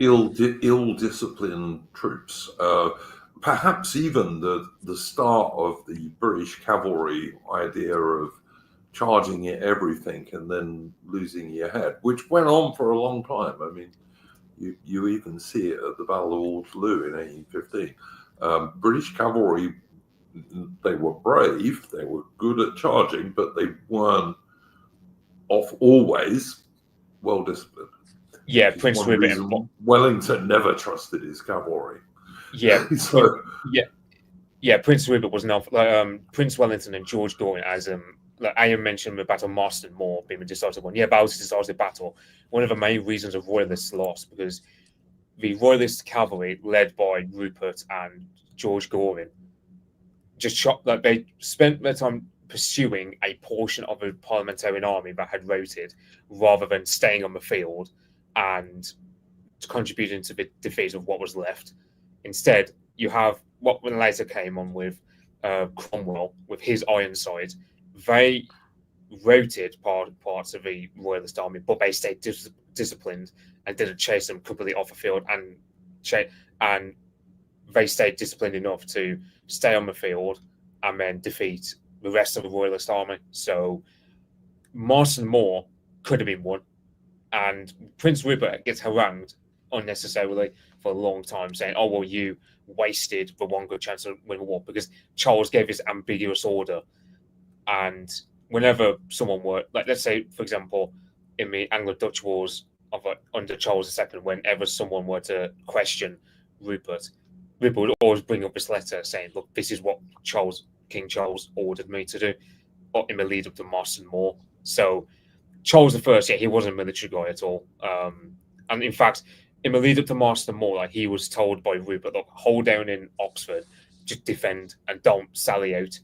But Charles, for reasons I don't fully understand why, he started to sally out of his Oxford defensive ring to try and pursue a battle with a Parliamentarian army in the area near Reading, and he gets defeated, and he compromises his defensive network around Oxford. So then there's additional. So he's pinning even more stress and hopes upon Prince Rupert in the lead up to Marston Moor. And by all rights, I mean, in a sense, for example, the Royalists had more horse than the Parliamentarians, and in fact, the Royalist horse, until Cromwell's Ironsides became a factor, the Royalists had superior cavalry. Yes, the Royalists had problems supplying their troops, but that was offset by Henrietta Maria fundraising in the Dutch in the Netherlands. she was selling off like jewels, for example, among other things, to fundraise to get gunpowder and whatnot for Charles's army. And she didn't do a bad job. It's also worth mentioning there were a lot of, as AM has pointed out and Mitch has pointed out, there were a lot of pretty small skirmishes in the English Civil War. It's one reason, for example, so many castles in England are in a ruinous condition today. Yeah. Is because if they were held by the royalists, the parliamentarians would come along with modern cannon, modern for the 1600s, and batter their walls down. It was called slighting them, which meant they were no longer a good defensive position. Sorry, AI, carry on. I mean, as I say, I lived in the West Country. I lived in near Torrington and places like that where battles took place. And yeah, the castles or forts that were there are you can visibly see the damage. Most of them are just were severely damaged to the point of rendering no longer functional after the Civil War. I mean, I will say just after the Battle of Master Moor, you also had a royalist victory, where you had parliamentarian, under Cromwell, a turnaround in fortune for him. You also had the royalist victory in Cornwall, because you had the Battle of Lostwithiel, which then followed up into Bude, into Devon, and so you actually had this somewhat turnaround in fortune. That was I think it was the Earl of Essex and the parliamentary side that it was having a sort of rough time down there, and it was you say a local important figure for me on the local level was Sir Richard Grenville, who quite funny because he was actually, before the Civil War, he actually presented himself as a bit more sympathetic to the parliamentarian side, and many people thought, on paper you'd think he would have joined, but he went with the royalists. Strange, bit odd, but yeah, he almost like he did a 180. AM, would you say there's anything worth talking about in terms of the aristocracy in England and Scotland, and in terms of those who were supporters of King Charles I and those who went over to Parliament? Yes, there are quite a few sort of points to mention. I've already talked about the Earl of Manchester, Edward Montague. Many of the parliamentarian armies or rather victories, were led by Sir Thomas Fairfax. Oliver Cromwell, by comparison, he claims a tenuous link to Thomas Cromwell, but really he's of sort of wealthy sort of yeomanry stock rather than being a bona fide aristocrat in and of himself. But then you have again figures like Robert Devereux, the Earl of Essex, and I will point out that another interesting fact about the Devereux family, they had, of course, attempted to depose Elizabeth under a previous Earl of Essex, who was also her favourite. But the Devereux family claimed links to royalty. So again, there was that other angle to it, in a similar way that you can say, for example, that why did the Duke of Orleans side with the revolutionaries during the French Revolution, and even actually finance and goad on the March on Versailles, which brought the royal family back to the Tuileries. It was seen as a royalist gambit, so to speak. It's not as if these people were convinced Republicans by any stretch of the imagination, especially from the first quote-unquote Civil War from 42 to 46. These were men who basically felt sidelined during the course of the personal rule, and were attempting to impose their authority on the king as opposed to supplant the king. Even though I've already mentioned the dubious sort of Devereux link going back to the first Earl of Essex. So there's that aspect really to consider. It isn't the Cromwellian situation that we effectively see galvanize by 1649, and this issue of the nobility raising armies against the monarch is nothing new. You just have to look, say, for example, again at the Earl of Northumberland or the Duke of Norfolk during the reign of Elizabeth I, and again the fact that she ended up executing the Duke of Norfolk, who at the time in the 1560s was the only actual duke within the realm. So in many ways, she also had to reconstitute a large part of the aristocracy during her reign. So I think from the point of view of Charles I, it wasn't from his point of view so much of a existential threat to him, because he believed, even in the case of his ultimate defeat in the First English Civil War, that this followed in a trajectory of previous conflicts with the nobility, going back to Simon de Montfort, as I mentioned, and Magna Carta, and the Barons' controversy, that England and the nobility effectively had the monarchy and the nobility had natural reasons essentially to be at odds with one another. In the case of France, the monarchy in France under Louis XIV imposed its will over the monarchy and reduced it to virtual irrelevance, whereas in this country, it was essentially a possibility that before we have the rise of the more hardline sort of puritanical new model elements within the parliamentarian Roundhead factions, that this could have been just another instance of the high nobility imposing their will on a reluctant king. Mm.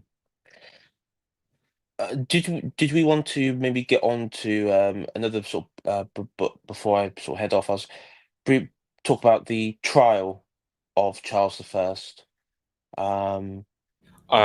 I suppose I condense what happened. So you have Charles, who 16 after the Battle of Naseby, his side is broken, and he's not really got much of a good army anymore.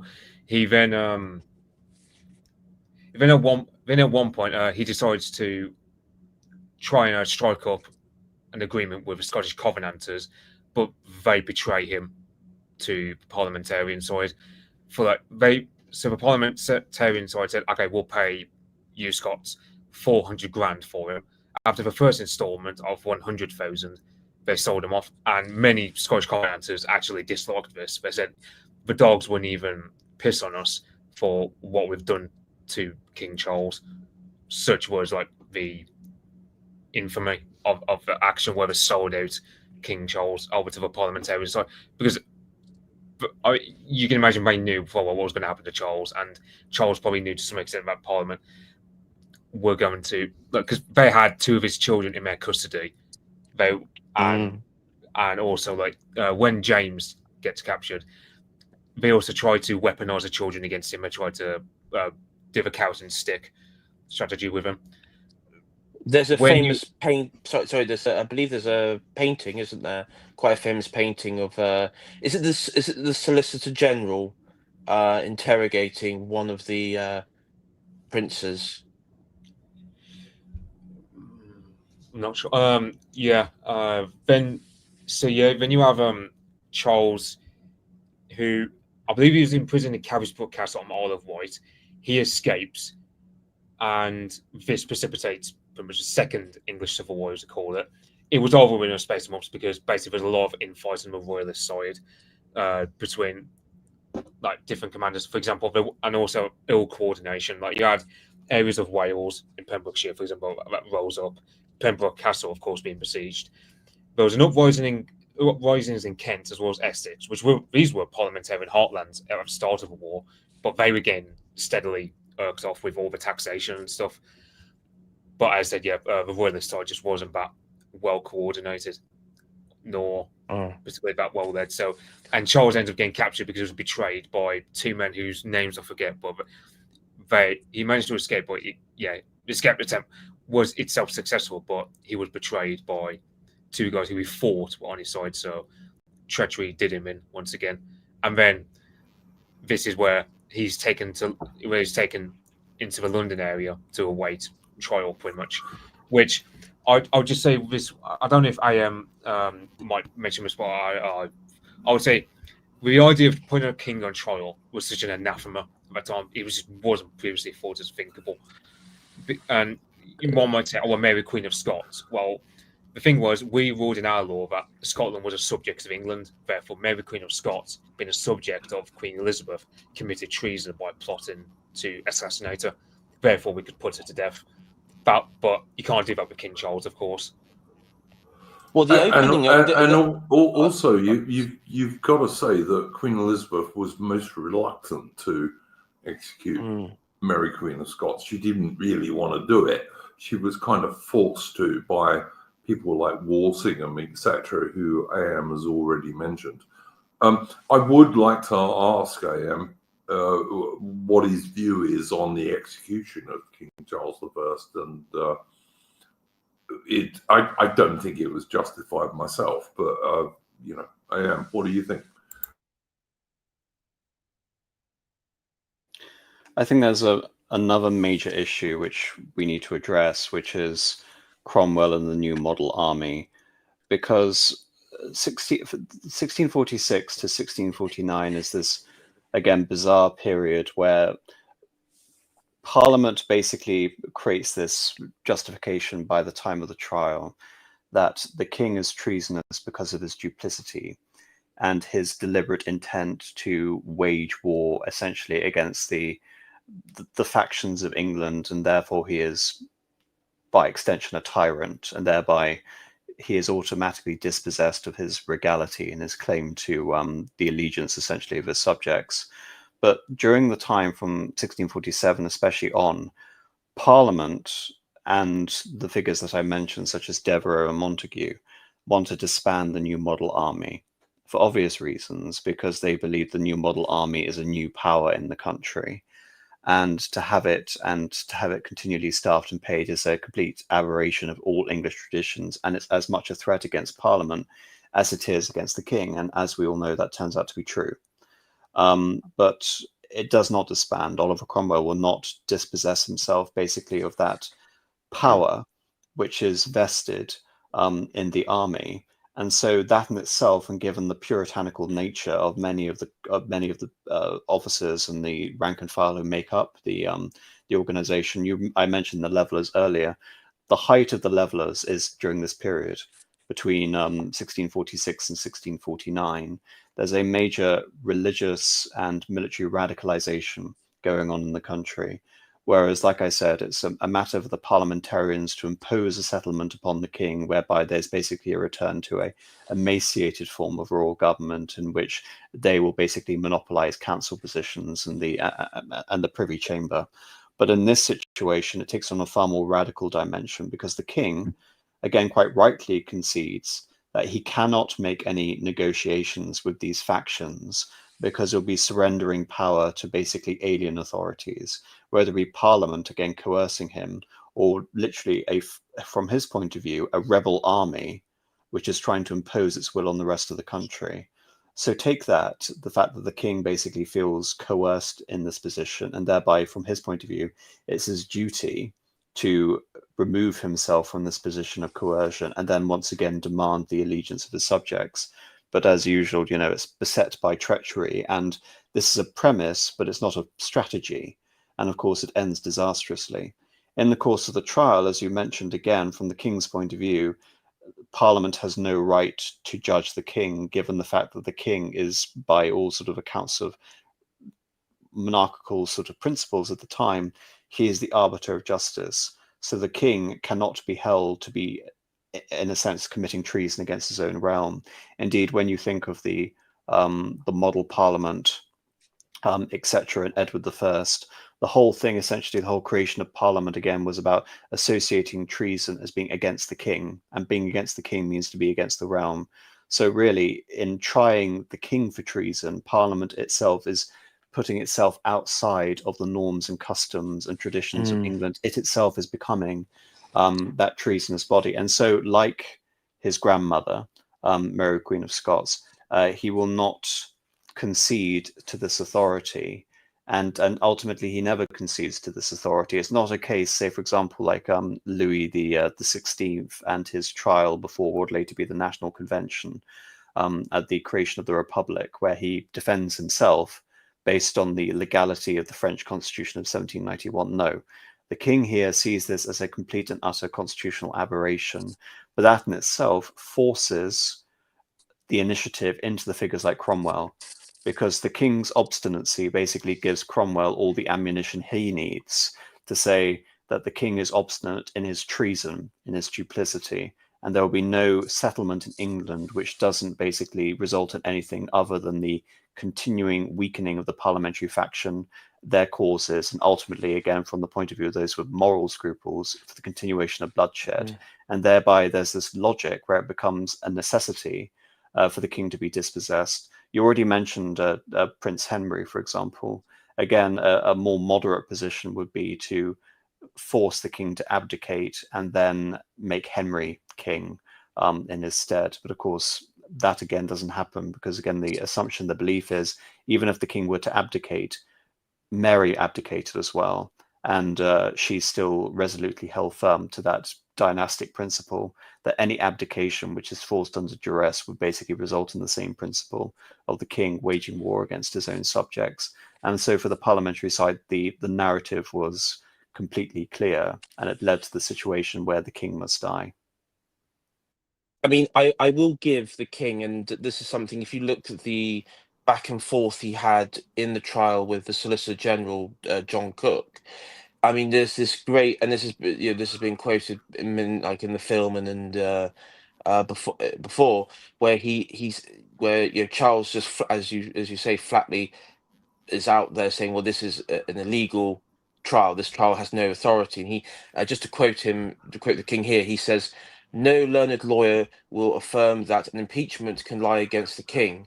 One of their maxims is that the king can do no wrong." And then the king goes on and says, "I would know by what power I am called hither. I would know by what authority, I mean lawful authority." And this is something that he's in the trial. He is sort of like he is sort of like challenging the parliamentarians and through the Solicitor General, the actual authority, because there is causing. He's sort of highlighting the the sort of legalistic problems, logical problems that of the parliament and the parliamentarians' position that they are bringing him, and the actual trial itself. Yes, he's challenging the premise. He's not actually engaging with their arguments. The king is the head and heart of the nation. So, how do people below the king charge him with treason? That makes no sense if you believe in monarchy. Yeah, so there was one time where they tried to entrap him with a question where they said, "Oh, why did you take up arms against the country?" And he nearly said, "I took up arms against you." No, he said, "I took up arms in defence." Because if he said he took up arms against Parliament, then they would have had him. But there wasn't really much. But Charles did it quite well in the legal case, dealing with Parliament, trying to bait him with some of their questionings. But the whole thing was just him refusing to recognise their authority over him, because how could he? But also, with stuff like, because you had stuff like Pride to Purge early on in the Civil War, as well as because it's worth noting that so in the summer of 1643, you had Parliament nearly tearing itself to shreds, because you basically had the Peace Party spearheaded by the Earl of Holland, and then you have a War Party led by especially other guys such as later on Oliver Cromwell. Later on in the Civil War, you have Pride to Purge, among other things, where the part of Parliament that don't want to get rid of the king, they're purged out by Cromwell. The one who is not purged, despite opposing putting the king on trial, was Thomas Fairfax, but that was because Fairfax, his wife, had a nightmare or some premonition that said he would suffer if he were to be one of the regicides. So Thomas Fairfax never took part in the trial, and that kind of saved him in the restoration. But yeah, you have guys like what was his name, Bradshaw, I believe a judge was called, and he was ended up losing his rag with Charles throughout the entire trial. There was no decorum on part of Parliament in this. So just to illustrate again, just for the sake of clarity and for people listening, what is being described is already a horrific situation where a parliamentary body is taken up arms against the king, and yet that army which it has created has now purged the institution which created it, Parliament, of all the forces essentially which are anti the maintenance of that army. So it's almost like a double usurpation from the point of view of a king. It's not that these forces have been convoked by those under him. It's the fact that it has been convoked essentially by an alien authority, almost like a demonic authority from his point of view, which has been brought about by this original act of treason against him by Parliament. Isn't this the?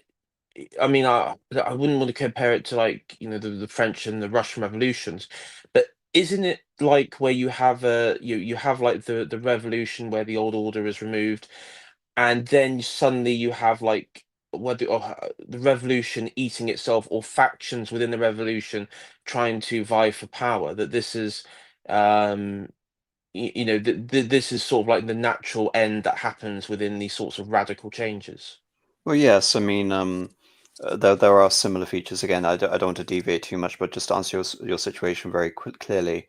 In 1791, the king attempts his ill-fated flight to Varennes, Louis XVI, and there's a mystique around it. My personal belief is that the flight to Varennes was intentionally botched because the king believed that the further away he got from Paris, the more inclined the local population were to create a spontaneous uprising in his favor to restore, the pre-revolutionary settlement. Alas, that did not happen, and he was returned to Paris. This created a crisis because the quote-unquote more conservative revolutionaries, like Lafayette and Bailey, wanted the continuation of the constitutional monarchy, and this would essentially be the equivalent to the peace faction that we see in Parliament. However, again, they were outmaneuvered by more radical elements who basically wanted to force the king to choose a side between his dynastic obligations to the Habsburgs in Austria or France. And this is part of the motivation for the Franco-Austrian War. Is the king going to lead his nation in war against, the hated, family of Marie Antoinette? Or is he going to essentially prove himself to be a traitor? And from the point of view of the more radical Republicans, and ultimately it's a coup affected by Danton, which leads to the storming of the Tuileries Palace in 1792. It is that radical, you can almost say irreconcilable faction, which wins the argument that the king ultimately, when push comes to shove, will never concede to this new settlement. And all is needed is this intervention by the Duke of Brunswick, basically threatening reprisals against the population of France if the monarchy is attacked, which sets basically fire to this whole notion that the king is nothing more than a scion of foreign interests against the nation assembled in war. And the situation almost directly analogous to this would be the king's quote-unquote demand, again, appealing to support of the Irish Catholics and of the Dutch stadtholder, William II. Yeah, because that was in the trial, that was the crux or the argument put forward by parliamentarians was that he was usurped. Well, he was in derelict of his duties to the Church of Ireland by engaging with the Catholics, and that was considered, like, by the more radical, as you said, the more radical elements of within the Protestant parliamentarian side to be the well, I guess you say justification, cause, what have you. I mean, along with for for the argument for treason. But yeah, as we said, the king didn't engage in any of that. I don't think the king can do treason because the king, to a large degree, is the nation. So, well, yeah, well, that's the thing. The parliamentarians, but they created in their own vision what they consider the nation to Yeah, be. they lied, basically. They sort of reconstructed what the nation could be, and But before we end, this has been a most interesting stream for me because it's been on something I don't know a great deal about. But before we end, I'd like to get the panel and their views on the fact that Oliver Cromwell's more or less dictatorship became less and less popular in England. And of course, Charles's son was welcomed back with open arms. What I'd like to get the panel's view on is, was that the fundamental change in the English monarchy that we still see to this day, where the English monarch is this ornament, if you want, and I'm no fan of Charles III, let me be clear. And AM has even convinced me that I shouldn't really have been a fan of Elizabeth II, but there we go. But yeah, I'd just like to get the panel's view on the restoration after Cromwell, because Cromwell became increasingly less and less popular as ruler of England after the execution of Charles I. And of course, his son was welcomed back with open arms and was very popular with almost all classes. I'd just like to get that as our ending thing today, because at some stage we will do a stream on Cromwell. And I'd like to do a stream on the Restoration, but to end us today, I think that would be the most useful thing we can do. AM, would you like to start us off? All right.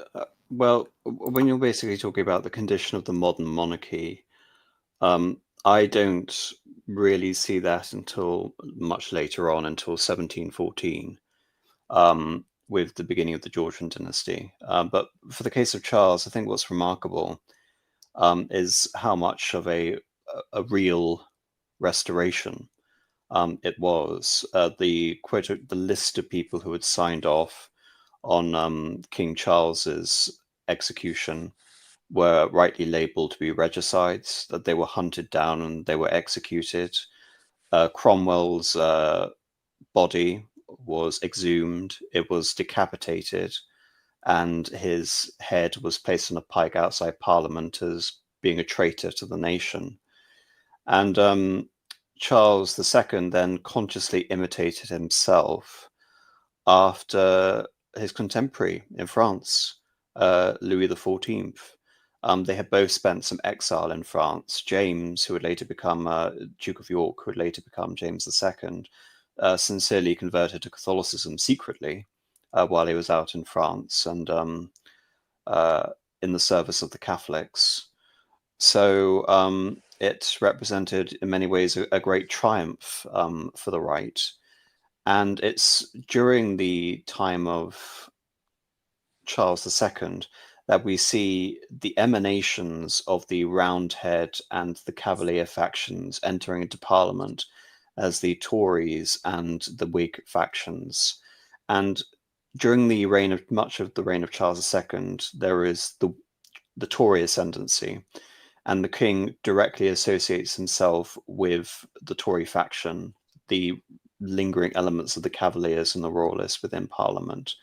Yet the corollary to that again is the Test Act, the notion that the king should essentially be again only surrounded by those who are loyal to the reform settlement, that the king is the supreme governor of the Church of England.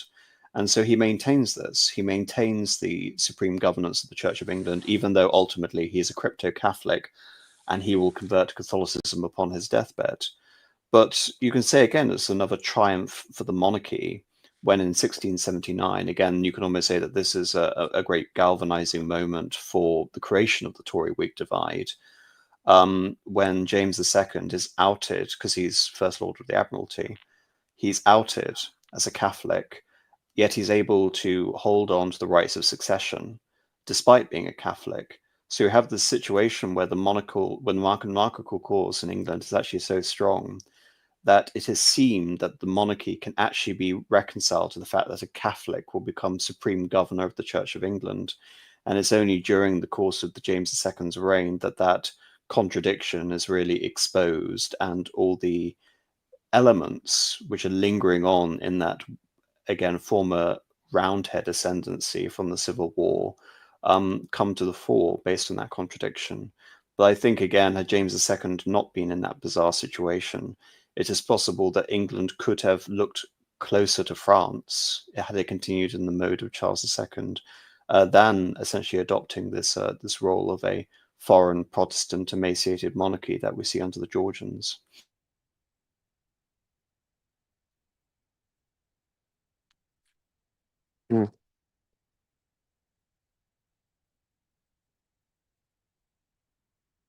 Oops, sorry, I was muted. Mitch, AI, anything to add to that? That was most interesting. Yeah, I mean, this is often like subject of like alternate history, where like, let's say for argument's sake, Charles had won the Civil War. Some people would hypothesize, oh well, let's say James II probably would have been couped anyway, but it would be more vicious and probably would have been Republican in nature. I don't buy that personally. I think it just would have been. And some people reckon that in the event of Charles winning, he probably would still keep Parliament to him, but it would be more of a yes man kind of job. It wouldn't be. It would have nowhere near the power it would have.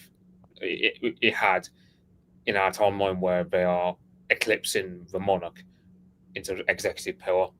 So, so let's say, for argument's sake, you could have a world where the monarch holds a true reins of executive power, and you just have a situation where,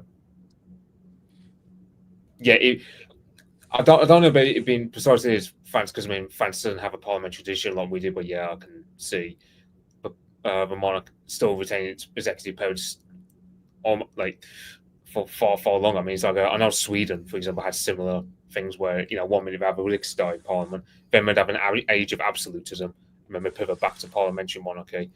So that also could be an alternate scenario where that could happen after Charles's first reign, in a scenario where he won the Civil War. I'd be up for doing a stream on Cromwell because I've got 2 books about the guy, and plus there's quite a few, like, it's one thing where there's quite a few myths about the guy. People get the wrong image of him in terms of, like, because they say he banned Christmas and stuff. It's not as clear cut as that, but I'll save that for that future stream. He was pretty anti-fun, Mitch, I'll say that. And the English, in particular, liked their amusements. Right, I will say that the Commonwealth sponsored opera. Like, the first operas done in English were done in the Commonwealth time, and also Cromwell, when his daughter Bridget got married, he was known to be quite a lively guy. Like, he liked parties, and he was known to be quite more of a party man than people think. So it's not as clear cut. It's not as clear cut. Like, yes, he banned swearing, which, I mean, I don't know about you, but if someone tried to ban me swearing, I couldn't do it. I just imagine Ian Paisley with a sort of Cambridgeshire accent. Maybe. Yeah, I mean, yeah. On the legacy, I think one thing that I always think about when you think about the Restoration, and then of course the Glorious Revolution with William of Orange coming over, the legacy is that it does trigger, like, within the British Isles itself, of like a form of war of religions through these 2 dynastic houses, because of course you had the Jacobite, the various legacy of the Jacobite uprisings from the descendants of James, and so how I look at it is that it does have that sort of legacy that does form into modern Britain, and I jokingly just mentioned Ian Paisley, but of course it does have the legacy of in Ireland, for example, between the Ulster Scots Protestants and the Irish Catholics as well. So I always find it amusing that the Americans talk about the Scots Irish on some of their frontiers in the 18th century, but what they're really talking about is the old Scots. But all right, whatever. But Yeah. largely, Largely, yeah, that is correct. And so, I mean, that's how I've always sort of viewed that legacy. And when it comes to monarchy, I would say, the obviously the last probably true they were the last house monarchs to rule England and Scotland, who were native to the British Isles. Their houses were native to the British Isles. Last probably true monarchs as in the fashion that we monarchies traditionally carried out. And as AM said, yeah, you look at the House of Hanover and stuff to going forward.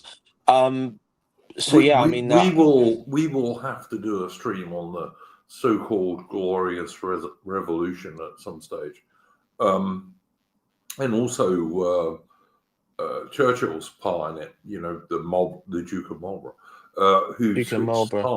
who switched sides, incidentally, which was something the Churchills later became famous for. But there we go.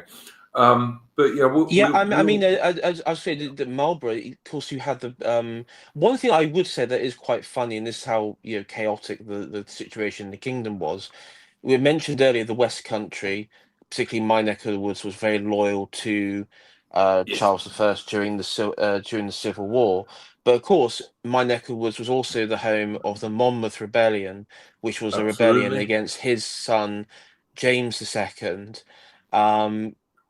Largely through local Puritan and fanatical Protestant groups that relied on that sort of religious feeling as well. So it's quite funny just how quickly there is a change of sides. And then within the Monmouth Rebellion, of course, Churchill there. I thought loyal. AI, you can correct me if I'm wrong, but I thought the West Country was the area that supported the Monmouth Rebellion. They weren't against it. Yeah, that's what I mean. They supported it, but bearing in mind, only back in the Civil War, they were loyal to his father Charles I. So I was just saying how quickly aren't they still supporting the same faction? I thought they were. Well, no, because Charles I was obviously they were supporting Charles I, and then when James II was on the throne, the Duke of Monmouth, who was challenging him to the rule, landed in Lyme Regis and then marched round Dorset and Somerset. Particularly around Somerset. Okay, I must have this totally wrong, AI, because I thought that the Monmouth Rebellion was to try and keep the original king, rather than bring in. I thought it was to keep the original king rather than to bring in the guy from Holland. No, the Duke of Monmouth was an illegitimate son of Charles Charles II, who had no legitimate children, and James II was his Catholic brother, who was the king at the time. Yeah, and there was also another. Okay. There was also the plan was that you'd have the Monmouth Rebellion in the West Country, and also I think there was meant to be a rebellion in Scotland at like a landing in Scotland at the same time. Argyll Rebellion. Yeah, that's right, the Argyll Rebellion, and the idea was that this would trigger like a Protestant-wide rebellion. I mean, this was about because James was, as AM mentioned, was a Catholic, and this was about putting the illegitimate son of the king, the Duke of Monmouth, onto the throne, onto the English and Scottish throne. Okay. All right. This is the disadvantage of talking about stuff I haven't really studied. I mean, obviously, Iron Duke, it failed, and people who took part in the Monmouth Rebellion were largely executed or exiled during the bloody assizes by Judge Jeffreys. Yes. I know that, but I thought that Churchill, for example, the Duke of Marlborough, the first Duke of Marlborough, he changed sides and actually supported the Dutch guy coming over to England. Yeah, he did. I mean, this is he fought the Monmouth rebels, and then literally when he then switched sides when William of Orange came over. Okay. I will say that the Monmouth Rebellion was very chaotic. It was not well planned out. They relied heavily on local artisans, and I mean they weren't peasants, but just like volunteers. Yeah. You could say, well, at least with William, he had a semi-professional force, and there was real planning involved in it. But yeah, I mean, look, one of Charles I's big downfalls was he had no standing army. He had a standing navy, but he didn't have an army, which was entirely traditional in Britain. But it certainly did. It was part of his downfall that he didn't even have a brigade of troops available to him. It's partly why he had to flee London. Yeah, I would say another thing about Restoration was not that I generally just remembered. So Charles II, he marries Catherine of Braganza because, of course, you have the Portuguese alliance being a massive thing against the Spanish. Part of the dowry of that was Mumbai in India. So in a way, like the British Empire, in terms of the East India Company dealing with the subcontinent, developed in part off that marriage. Now, in an alternate world where Charles I had won the Civil War, perhaps Charles II would never have gotten married to the Portuguese princess, and perhaps he would have got married to someone else, and the British Empire would develop somewhat differently. Well, I'll tell you this, Mitch. My family regiment, their first battle honor is the Battle of Tangier, and that is a direct result of the English king marrying Catherine of Braganza. And that is actually the earliest battle honor in any British regiment, because that was the first overseas wars we fought, pretty much, in terms of like the regular army. Yeah, the only other thing I'd say is about the Civil War. In the early phases of the war, the King Charles didn't have a standing army, but he had plenty of manpower on his side, especially in my neck of the woods in West Midlands, as well as Wales, which I've included a lot of my Welsh ancestry. So he wouldn't. So, and I would also say he did have good generals such as George Gordon and Prince Rupert. It was just it was perfectly winnable for King Charles to win the Civil War, but there are plenty of missed opportunities in the early phases of the war. That was what I agree with that. Let me just address our super chats before we finish on entropy. Rudd Three Trees sends us $10. Thank you very much, sir. He says, I will have to listen tomorrow. Mrs. is asleep, but finally caught you live. So here's some support. Thank you very much, Rudd Three Trees. All the money that we get, I say all the money, it ain't very much, that we get basically just goes into paying for StreamYards and streaming on X, basically. So it just goes straight back into the channel. So thanks, guys. I cannot thank enough Apostolic Majesty for joining our stream this evening. Mitch for suggesting this stream, which I wouldn't have done purely because I don't know much about it, and AI for joining us. Apostolic Majesty, is there anything you would like to plug in terms of future things that you're going to be doing? In terms of future things I'm going to be doing, I'm hoping to have a conversation about Maurice de Talleyrand, the notorious French diplomat. But other than that, just thank you, Anjuk, for having me on. It's been fun. Mate, you're always entirely welcome on this stream. I greatly admire your history streams. They're some of the most intelligent streams from our part of the political world that we see. So yeah, I'm a great admirer of you. I am. Mitch, thanks for suggesting the stream. It was most interesting, and I learned quite a lot this evening. And AI, thanks for joining us. AI, anything you want to plug that you're doing? I know you've just done a second stream on the War of 1812 with a friend of yours. Yeah, with Colonel Pride Review. Check that out on my channel. We did the part 2. We covered the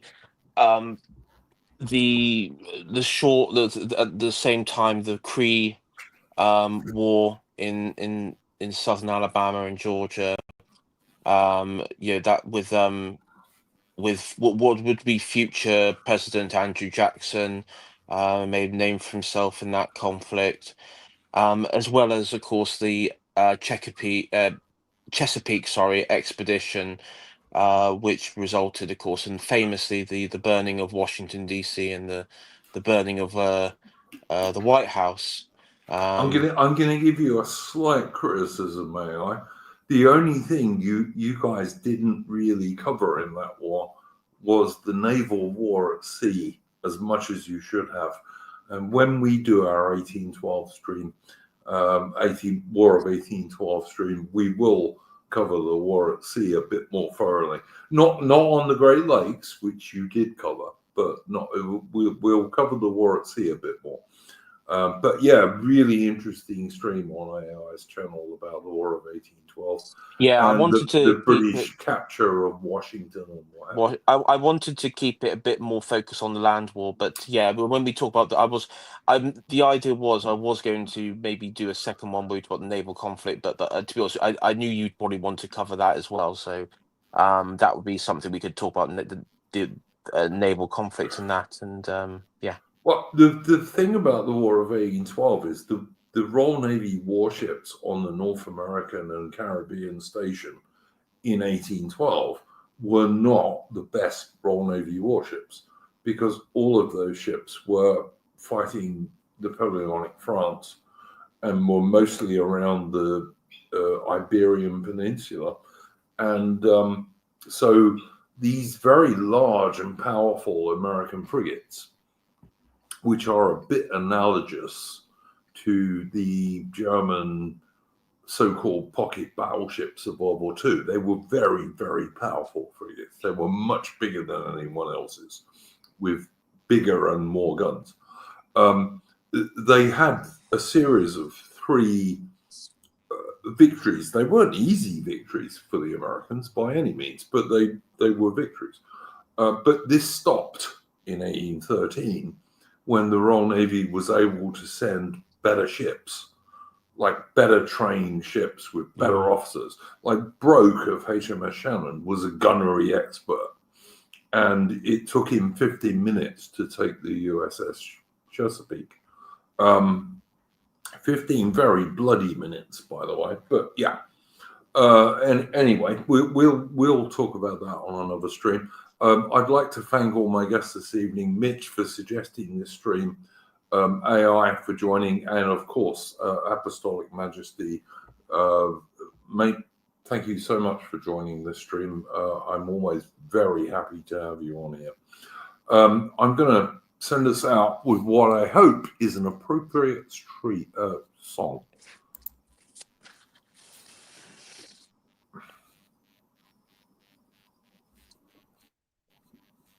See if I do this correctly.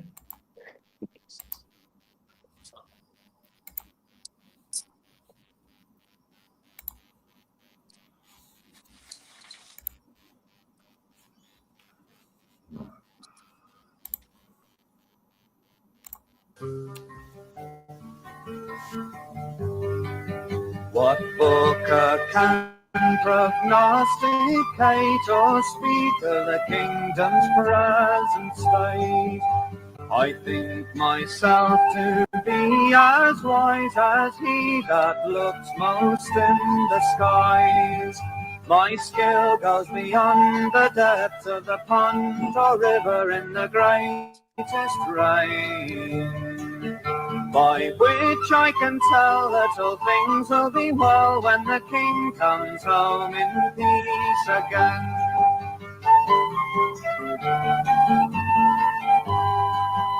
There's no astrologer says I can search more deep in this than I, to give you a reason from the start what causes peace or civil wars. The man in the moon may wear out his tune in running after Charles's wains, but all to no end, for the times they will mend when the king comes home in peace again.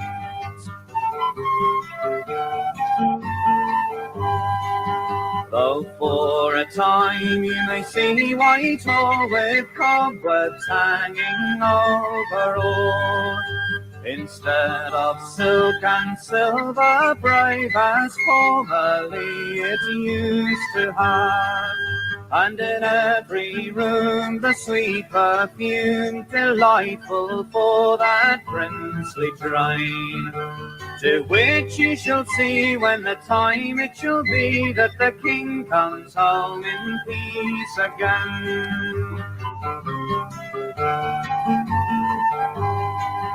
Till then upon Ararat, till my hope shall cast her anchor still, until I see some peaceful dove bring home the branch which I do love. Still will I wait till the waters abate, which must disturb my troubled brain. For I'll never rejoice till I hear that voice that the king comes home in peace again.